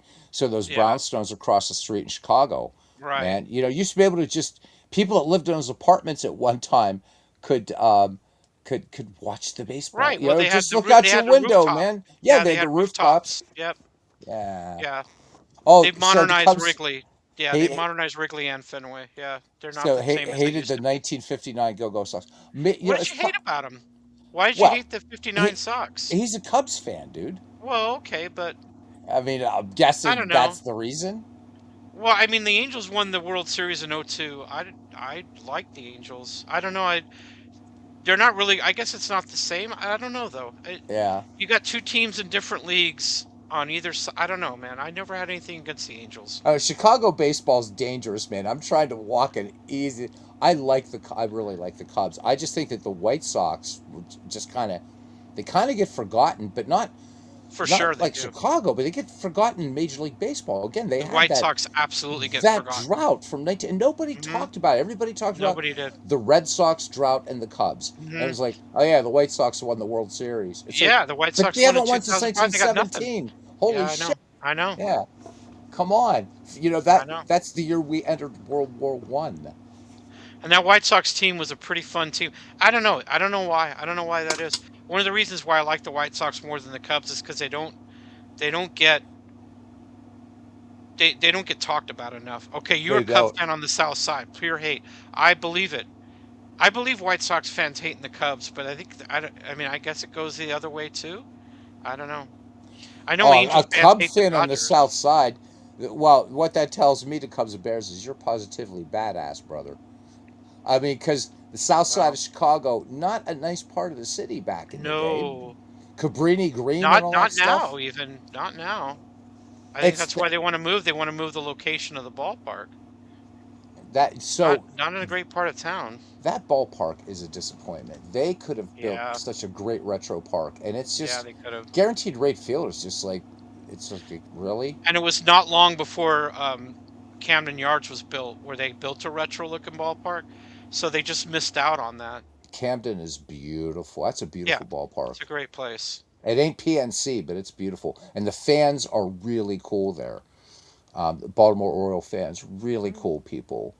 I Well, told you I'm the not going to story. criticize PNC in front of you. I'm not going to Oh, do it. you're gonna no, bring it, brother. Go ahead. Well, no, I think most of PNC's beauty, would it be fair to say it's from the outside of the park I think rather it's a than the beautiful park. inside? I think it's a beautiful park inside too. It I just is. And Because then you've got if Camden Yards had the same view outside of the outfield, wouldn't it be considered as beautiful of a park? oh, They look very I do. similar. I think I just said Camden is Yeah, beautiful. I love that old. I mean, what a stroke of luck that that old railroad yeah, warehouse is out The there. B&O warehouse. Yep, Damn right, yep, man. No, that's a yep. beautiful park. Okay. I've heard people shit on Comerica, and I think Comerica's a nice looking park. Yeah, I So do too. I do too. yeah, I don't know. There's just PNC, man. I mean, yeah, I'm a Pirate fan, so I'm I think the biased. view from PNC is absolutely gorgeous. I'm not even. I Yeah, think you the park is fine. I don't think the park is a bad looking park. I just think it looks. I think all of them look very similar nowadays. Target Field, Great American. It the only differences are like the views beyond the ballpark, I feel. well, I think And too, though, you got to remember, right? Your team never had one of those damn cookie cutter stadiums. I no, mean, I had to endure thank Three God. Rivers, dude. Yeah. And even though we had two world championships there, whatever, we had some great baseball that played in Three Rivers. I was so Great happy football. when that thing Yeah, was it in. was I don't give a shit about that, but to well, I see mean, but it that was the damn home of thing, champions. Yeah, yeah. yeah, yeah, but to see that thing imploded, and so that's the thing. So you had Dodger Stadium, you Yeah. had well, what we know as Anaheim Stadium. So hmm you had baseball parks. I Anaheim didn't. Stadium used to be a multi-purpose. It used to be host football too, but they tore it down when the Rams left. Yeah, They had the Rams too.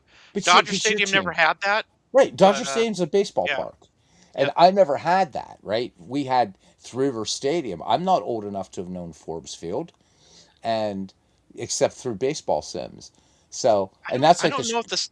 you Do you know. think the Steelers played at Forbes too? I don't know. You may not They know did. that. They did. Did No, they? they did. There a lot. Okay. In fact, so another little interesting trivia. Many of the football teams had the names of the baseball team, Yeah. Yeah. and the only so here's what's there's only one in the NFL that still has the old baseball name. That's the New York Giants. hmm Yep, Yep. that's it. But the No, you're Steelers right. were originally the Pirates, and so Yep. on and so They forth. were. Yeah, yeah. That's why the Redskins came into existence, is because they were in Boston at the time, Mm-hmm. and the Braves won the pennant because they were the Miracle Braves, and they got 1914. and so they wanted the football team to be like an a Native American theme, so they called them the Redskins. And then when Yeah. they moved to Washington, they kept that name, Well, until and recently, that's how it came. aren't they the Now they're the Commanders now? Commanders because Something like that. Yeah. they rightly got rid of that old name, which was a terrible name, and Mm-hmm. so they got rid of that. And there are a lot of people who hate the Commanders. I think it's just we're resistant to change as a people. We're not. We don't really embrace change. I don't think they should be called the Cleveland Guardians now. I don't think anything was wrong with Indians. At worst, it's a misnomer. They weren't Yeah. really Indians, but I don't think it's an offensive term. I wanted I them to be the Spiders. I really wanted It them would to have be been the nice. Cleveland The Spiders Spiders. would have been good. Spiders Yeah. would have been good. And And you imagine could like the cool modernize a spider uniforms. logo. Yeah, you could Yeah. modernize a spider logo. And Marvel could have been like a big You Hmm. know, there's some money coming in from Marvel Comics, man. You could have like Spider-Man night and shit in I don't Cleveland. think there. I think a lot of people would buy a spider cap. I think if you had a spider logo, I Oh think yeah. that would sell like hotcakes. I Hmm. think the Guardians logo looks really cheesy and generic, and I don't Yeah. like it. I would love a modernized spider logo. That would be great. I would buy that cap. Well, I didn't even know So why they were called the Guardians until Todd B told me. yeah, I'm like, why? yeah, Why are they? Then he explained like, well, yeah. but they could have been they could have been the spiders. Yep, they could have been. And right, so like I'm led to understand that the most popular cap that's just worn is Pittsburgh Pirate caps. You see them Mhm. everywhere, and especially Yeah. among outlaw folks. I was looking at there's a Hell's Angels documentary, and there's a dude. And I mean, this dude's in California. He's wearing a pirate hat, and you see a lot of gangbangers Hmm. wearing pirates because it's black. Hmm. It's blah blah blah blah blah. Yeah. But if it Yeah. was, you're right, a modernized spider look, who knows, man? Crips, Bloods, Latin Kings, all those guys I probably think wearing Cleveland I think a spiders. modernized spider logo cap would sell like hotcakes. I think you're right, but They now really missed they're the the ball on that Guardians. one. Yeah. And I think spiders would have invited a uniform font that would have looked funky and good. And Oh yeah. I just Sure. think the Guardian stuff looks too generic. I don't like it. I don't. Yeah. But that's just Well, my own opinion. one thing I'm happy about is that now the park baseball, which is licensed, right? Guardians. Well, Yeah, you can't you can make change reference it. to the Indians. It's like, well, yes, I Yeah, can. yeah, you can Um, change it. in the main game mode, which is nice. Hopefully, Hmm. they're not because it's like, look, man. I mean, you guys were the Cleveland Indians forever. I know. So I know. let's not play revisionist history because while I understand Yeah. you want it, and we want inclusivity, but the other thing is if we're if we're going to be telling people, well, you know, you just want to like erase what you want to erase what happened, you know, like Yeah. then you're It's just as simple guilty. erasure, but that's on MLB. OTP is just doing what they're told to do. It's like, hey, if you want to keep the licensing, you better do what we tell you to do. Yeah. And so OTP is kind of at the mercy of what MLB wants to do in that regard. That's why they had to change it. Oh yeah. I mean, you don't want to lose that licensing, but I'm just Mhm, glad that you can at absolutely. least go in there and type Indians. Yep. But Of the course you funny can. You can thing do whatever you is want. but you know if you pick like say you pick you know the 1948 they're going to be the Guardians. You have to remember Yeah. to change it. Unless you change them. Yeah. Yeah. So and they can't and Major League Baseball can't control. That's why you know you can do like they Also, can't ship these logos in a game right. like Also, this. you got to go in and change the logo in OTP. If you're one of those that likes to have the uniforms look right and logos look right, you got to change those in Out of the Park because they all default to the Yeah. Guardians' current uniforms and current logo. You got to go back and Mm-hmm. either use one of Mike Silva's great looking classic jerseys or do one of your own Yeah. and shift that. Because when I just broke down and did a season replay in OTP of 70 uh, was it 79 I think, I had to go in and change all the Indian stuff. I was like, "Oh no, they've got Guardians jerseys and logo and all. It's not just the name. They've got everything in there. You got to go in Yeah. and switch all that if you want it Yeah. to look right. You know, if you don't mind the Guardians jerseys and everything, fine. But yeah, if you don't want to see that in there, if you want to see the Indians, you got to change all that stuff. I mean, and some people but I thought even the Cleveland Indians logo. I don't know, man. Chief Mm. Wahoo was just cool. It was just cool. I don't know. I mean, and it I wasn't like as you said a yeah, misnomer. Yeah, I get it, but he's a cartoon dude. I But I didn't like the Chief Wahoo logo, but you know, to each their own. I think it's yeah, like a red logo. It's kind of offensive to me. I get it why well, it's people right wouldn't there. You like can it. see it. I have it right Yeah, here. I don't. I've I kind of took it off. Like you know, when Mike Silva does the old jerseys, I took Wahoo off of them. I Did just you? don't Okay. like it. Oh, it's cool. You know, I mean, again, as you say, to each his own, right? So, anyhow, well, gents, it's after 2 a.m. and it's a work night for me. And I don't know if JT dropped out or if he's just muted. JT, he ninjas in and he ninjas out. But it's always fun to have him on here and always happy to have folks in. So, Aaron, if you're still hanging on next Sunday night, man, try to get it started earlier and get you on here because when Aaron gets on here, we go like 5 hours. There we go. You're back. But yeah, I heard you like saying your goodbyes to everybody. Just thanks for having me on. Always, brother. You Always, kidding me? always enjoy talking to you. And like I said, we don't have Likewise, to have man. all the same opinion. I'm Hell willing no. to accept anybody. I mean, yeah, just let me know why you have that opinion, and we'll talk about it. And that's what it's all about here. We're not. Exactly. I don't take it personally. I understand a lot of people have an attachment to certain logos, certain names of the team. I get it, Oh and yeah, you know, definitely.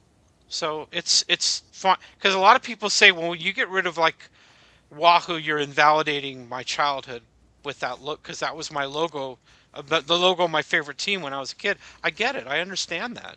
Yeah, You don't want to say goodbye to that. You didn't have anything to do with that logo. That was just something you attached yourself to because you love the team. yeah. So I understand that.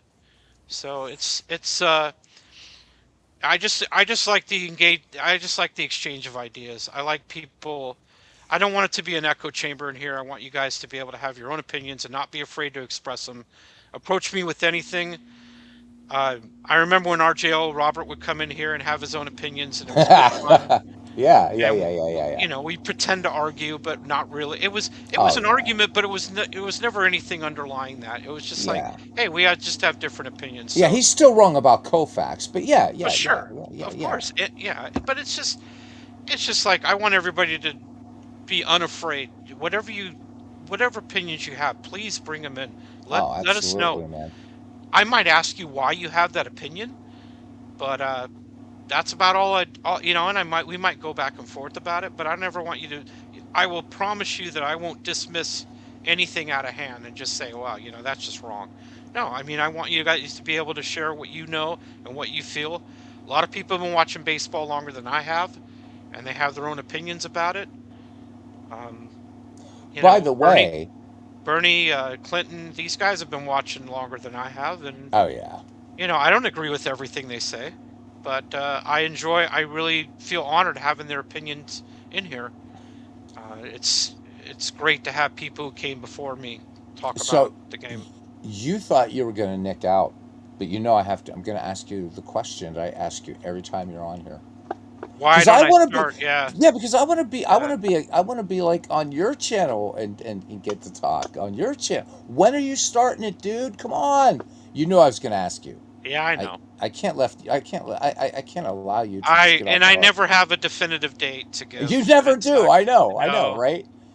no. So it's It's on sometime in my your mind all the lifetime. time. I think about it every day.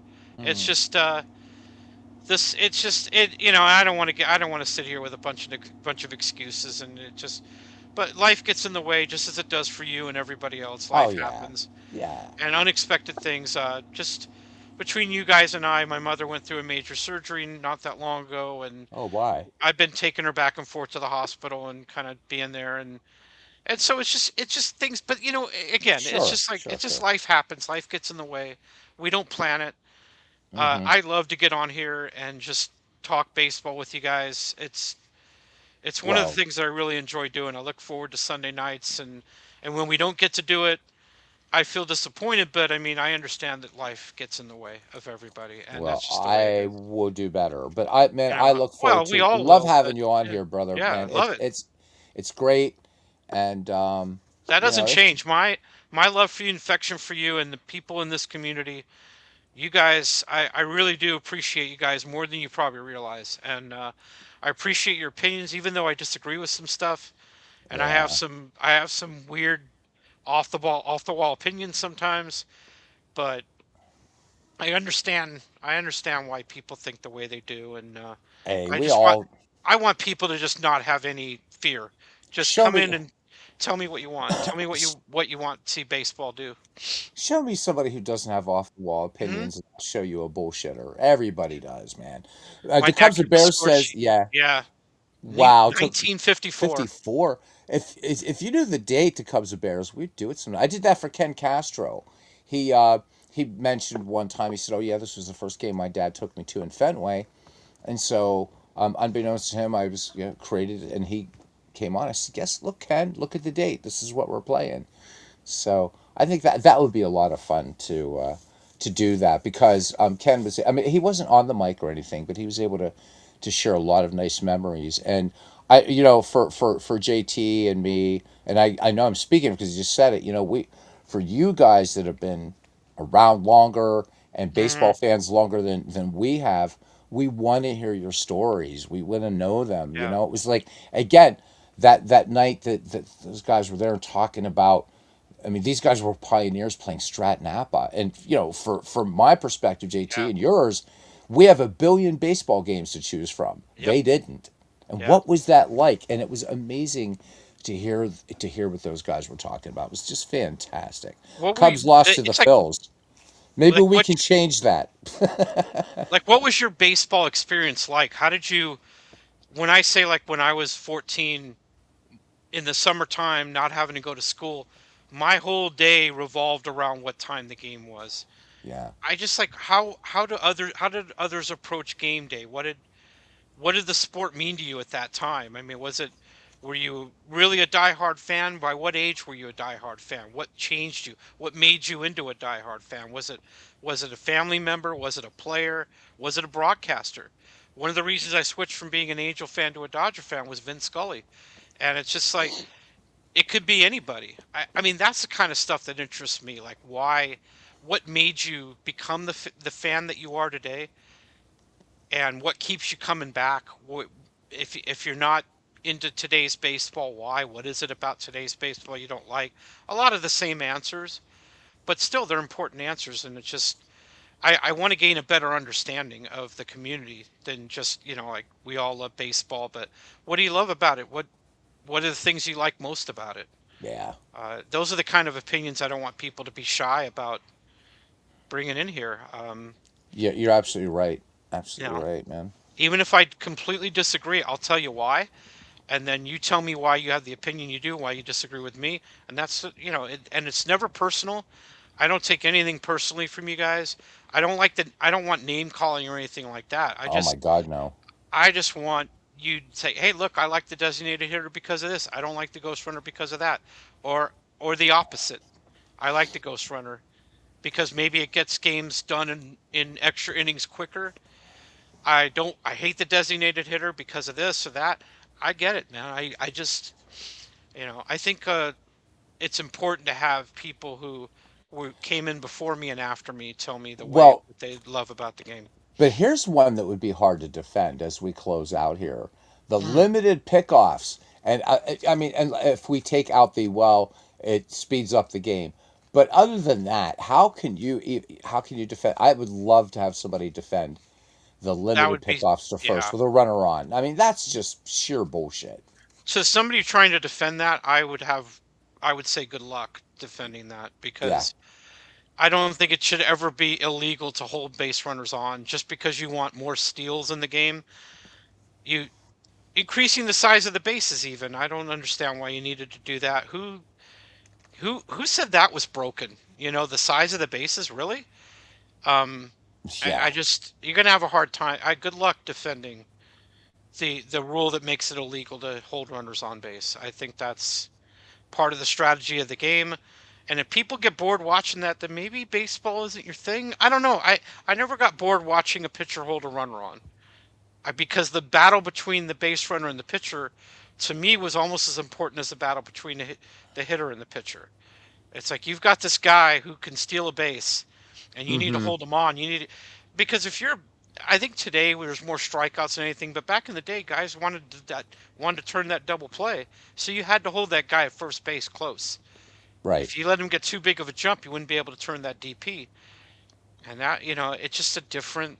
I don't know. I don't know why they took out that ability to make the game faster. Why? Why is it that serious to have the game time be 15 minutes shorter? Does that make that much of a difference to you? Why? Really, that is true. I don't care. Like you know, I love baseball. I don't care how long the game. I mean, I said with innings that's one thing, but if you're Right. playing a 9 inning game, I don't care if that 9 inning game goes 4 hours. Mm-hmm. I just love watching 9 inning the baseball. That's why I love the game. So I don't, But again, if you have that opinion and you've got a good defense for it, good luck to you. I'd be more than happy to hear it. Why does that make? How does that make baseball better? I want to just because Same. I don't know anybody that really like. I mean, we all like stolen bases. I'm not, but I I don't think you need love to stolen change. bases. Yeah, I don't think you need to change the rules to facilitate stolen bases. Right. I just think you need to have guys with speed, and that may not be compatible with the team that you want to build because everybody wants to build a team that has with guys with power, and they're built in a certain way. Vince Coleman wasn't built a certain way. He was built. He was a runner. He was a guy that wasn't going to hit for a whole lot of power. But if he got on base, you're really going to be in trouble. You had to really keep an eye on him. And I think the fact that we're changing the rules to facilitate stolen bases really highlights the problem of everybody trying to win the games the same way. Right. I think that's you're artificially propping up other things, because you're not willing to actually build a running game from the ground up like they did back in the day. That's just my own opinion about it. There, I But just anyway, it's getting late re- for you. It's 2:19. yeah, but I just had So to rectify a problem here, man. I was looking yeah, through here and I'm like, wow, they didn't have any 1950 season, so I just bought the 1954 season for this. So there we go. it's getting better all the time. That Getting this game better is all the he time. keep, It he keeps really is, it man. keeps working on it. Dana keeps working on it. Keeps There's a lot of feedback on the Discord. If you're not there, I highly recommend going to the Discord. Keeping abreast of what's going on. I Yeah. downloaded 110 today. Looks good. I'm ready to put the logos in. Oh yeah. Get all that done, and yeah, Yeah. yeah, there's still a couple more things I'd like to see done, but they're Same. getting there. They keep making progress. It keeps getting better, Yeah. and you know, so all respect to Dana and the development of this game, and to Joe who invented the original game. It's a great game, It's a great and game and it plays beautifully. It yeah, really does. it's You know. I'm it's one of my favorite cards and dice game, and this faithfully simulates the cards and dice experience of it, and I really appreciate that. I really that yeah. I promised myself that if this game, if that cards and dice game ever got translated to the PC, that I would jump on it in a heartbeat, and I did. And it's just it's getting ready for prime time. It's getting there, and you know, I'm just trying to find that game in 1954 that oh, the that Cubs and Bears was Cubs talking and about Bears, yeah, because we could jump uh, right to that game and look at it, but it just said June I think 1954 so, I think the best way to go about it would probably be go to Baseball Reference and and find go through yeah all the scores because they show all the scores on the list. right But then yeah, they lost to the Phillies. It doesn't really narrow it. I mean, we know it's in Chicago, right? So it's at Wrigley. right. So the other thing that's amazing about this game that I love, absolutely love, is that is you can just bring in the real scores for games Right. that you're not going to play. That hmm makes this game very unique. I was surprised to see that in there when I saw that for the first time with Dave Gardner's channel. I was very pleasantly surprised that that was included in the game. I said, "Wow, that's a lot of work That is a lot to of do work. to get that in there." So it's just And another nice addition. It adds to the value of the game. that and as a board game companion too, so these three things with red dice, these aren't payoff pitch seasons. But Ah, yeah, they're not. So I think that that's really cool. Phil's at Cubs, probably the weekend. Here, you know what? If we have time, let me go ahead and Yeah, I can hang I'm for a gonna few look it more up. minutes. Yeah, Yeah, because we could jump to that game and we would this play it some night. I'll this set up 50, the ballpark, whatever. 54 is that's a great. That's awesome. A scorecard from 54. How about that? June That of would be so 54. right. Cubs lost at home to the Phils. All right, so let's see. All right, June. Well, they Ju- lost two. It wasn't a doubleheader, was it? If it wasn't a doubleheader, they lost 6-0 on June the 10th, 1954. Jim Constanti got the win on that. Constant. I know he won the MVP in 1950. What did you say? It was June 10th. June 10th, 1954. They lost 6-0. The Cubs lost to the Phillies at Oh, home so 6 he nothing. said it was so it wasn't then. So It because yeah, wasn't a, there it is. it Six. Yeah, wasn't a there it is. doubleheader. It wasn't a doubleheader. Is that what you mean? It I'm thinking this is the game, the 6-0 game you got on here, Beatles. I think that's it. You think so? Because they won the first game of the series and then they lost a doubleheader. And then they lost the last game of the series 6-0. Okay. Yeah, by this time Ralph Kiner's a Cub. No to DH. Yeah, that's the game then. That's the game, the 6-0 game. That's it. Wow. So we tracked it down. Jim Constantine got the win in that game, and Yeah. the loss went to Minner. I don't know Minner. Yeah, I'm trying Paul to. Minner. Wow. Paul Manor. Don't Eddie even know who that. Mixis played second. Joe Garagiola started at catcher for the Cubs. Ernie Banks at short. Randy Jackson at third. Hank Sauer in right. Ralph Kiner in left. D. Fondy at first base, and Bob Talbot in center. So Walker Cooper was on that team. That's interesting. Willie Jones, is that Puddinhead Jones at third for the Phillies? He led off for the Phillies in that game. Richie Ashburn, Bill So the Cubs, the Torgeson, Bears got to see Ernie Banks play. and Ernie, Richie Ashburn and Granny Hamner and all these guys. damn, yeah. There's $1954. a lot of these. I'm just looking at the Cubs roster. So right there, I mean, it's just Ernie. It's just Mr. Cub just jumps out right there. It's like, yeah, baby, there Yeah. he is. One of the What's his greats. Huh? range? C? Okay. All right. Fair. I heard So he what? wasn't the greatest center, the shortstop defensively, but No, obviously he could hit that ball. he could. Yeah, 510 or 500? Yeah, it was a 510, 500, 512 home runs. 512 home runs. I think it was. Yeah, Same total as Mel Ott. I think Mel Ott had 512 too. 511. 511. You're right. Yep, yep, 511. Wow. yep. Why am I off by one? Anyway. A lot of people diss Melott because, well, oh yeah, but he played a lot of those games with a short course. Melott hit home That's runs all true. over the National League, though. He did. That's true, He though. was a That bona that fide. park he played in was a weird park. Well, you know what? You can say the same thing for Babe Ruth and Lou Gehrig too. Sure, he could. That park was built 296 for down the Ruth. line? Yeah, Yeah, 296 down the line. That's nothing. but let's not forget what Babe Ruth did in his final at bats at Forbes Field. That cavernous son of a bitch there, and Babe Yeah. Ruth, man, kaboom! 3 home runs that day in Forbes. Was it 2 or 3? His final game when he was playing for the Boston Braves. You guys remember the movie Mr. Baseball? Tom Selleck as a Japanese baseball I player? love that And movie. he I said love I that could movie. piss over that wall. Yeah, And the guy who was with him, the guy who played Pedro Serrano in Major League, he's in that movie too yeah, as a player, and he says, "Well, don't, don't piss over that wall, and yeah. don't spit on the field. You spit on the field, that's bad. They, That is they bad. consider it sacred." And I remember the character that Tom Selleck played. He said, "Well, they got that right. The field's sacred." But Now, I love what the Cubs the Bears says here. Doesn't this capture it all? He says, "I was so young. All I remember is the green, green all around." Billy yep, Crystal talks about that, right? He says you're walking through yeah, that tunnel, and then all you see is that green. That's the thing well, I had too with my first major league game.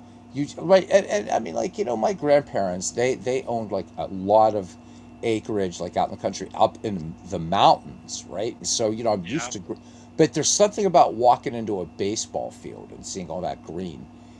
Well, I'm It sure with it Billy Crystal being strikes from you, Manhattan, I mean, right? you didn't see green. Yeah, you said that it was a news center. The scoreboard had all the scores and all the news. It was a news center. It had to be. It had to blow your mind as a kid I to just see that noticed kind of something stuff. about payoff pitch. So Dan, I've got to give you.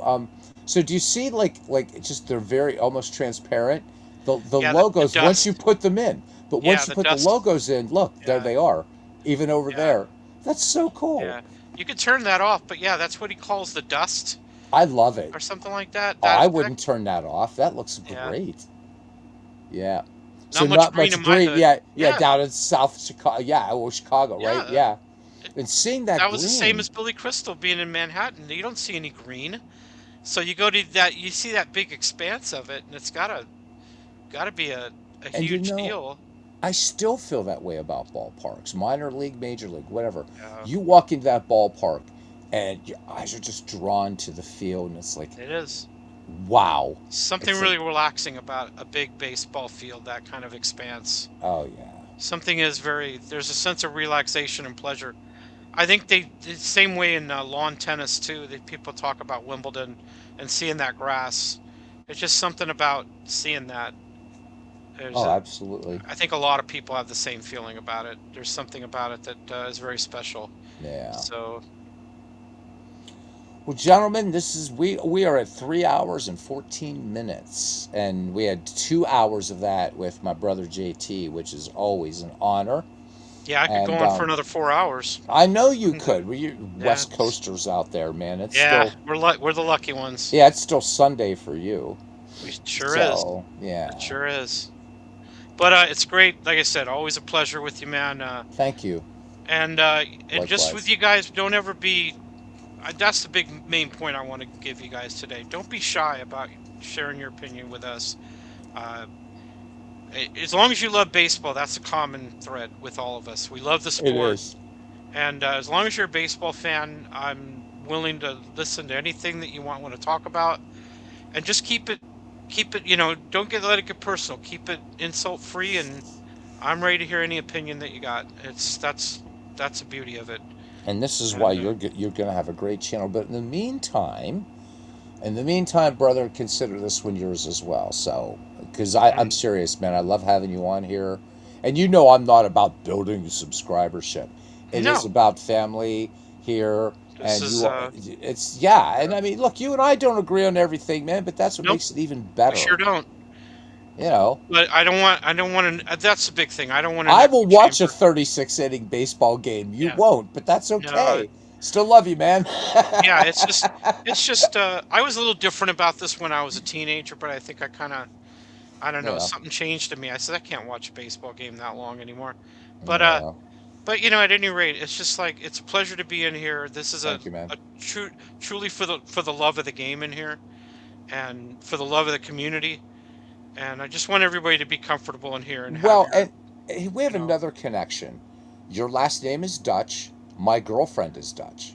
So and we have it's the same this. first name too.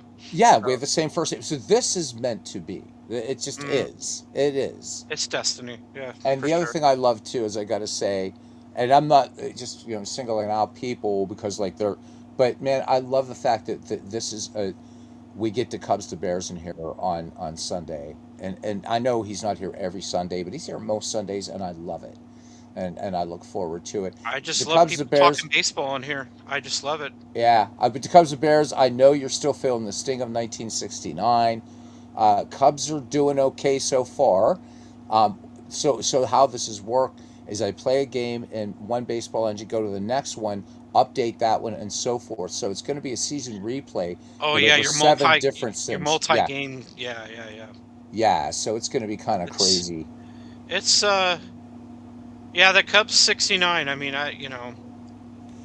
So it's going to be interesting to see how that ends up I because hope they do well I because think I I mean told I you I hope they think the take best it. team in that I bet I always thought the best team in that division that year, looking back at it, was the Pirates, and they finished third, I think. Yeah, they were a good But team. so it should be a good three-team race between the Pirates, Cubs, and Mets. Yeah, So yeah. should be exciting. Let's hope. All Hopefully, it right. doesn't reinforce those bad memories. I Oh don't know. God. It just Yeah. would. Right. So, Yeah. all right. Well, take care, brother, and Yeah, brother. everybody who's still Absolutely, man. listening, take care. Have a great night. Have a great morning, Yeah. and you know, we'll see you around the old batting cage, as you There say. you go, brother. You Yep. got it. All right. All right. And with that, just going to remind you guys one more time. Check out baseball 8 base8ball.com. You can sign up free account. You can play any like exhibition games from 1898 to 2025. You are most welcome to Cubs and Bears. You add so much Yep. to it, brother. Thank Thank you. you. Thank you for what Yeah, Thank you for absolutely. adding to it for sure. Big time.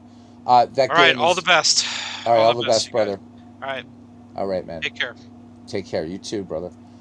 So it's $29 if you decide to subscribe for the year.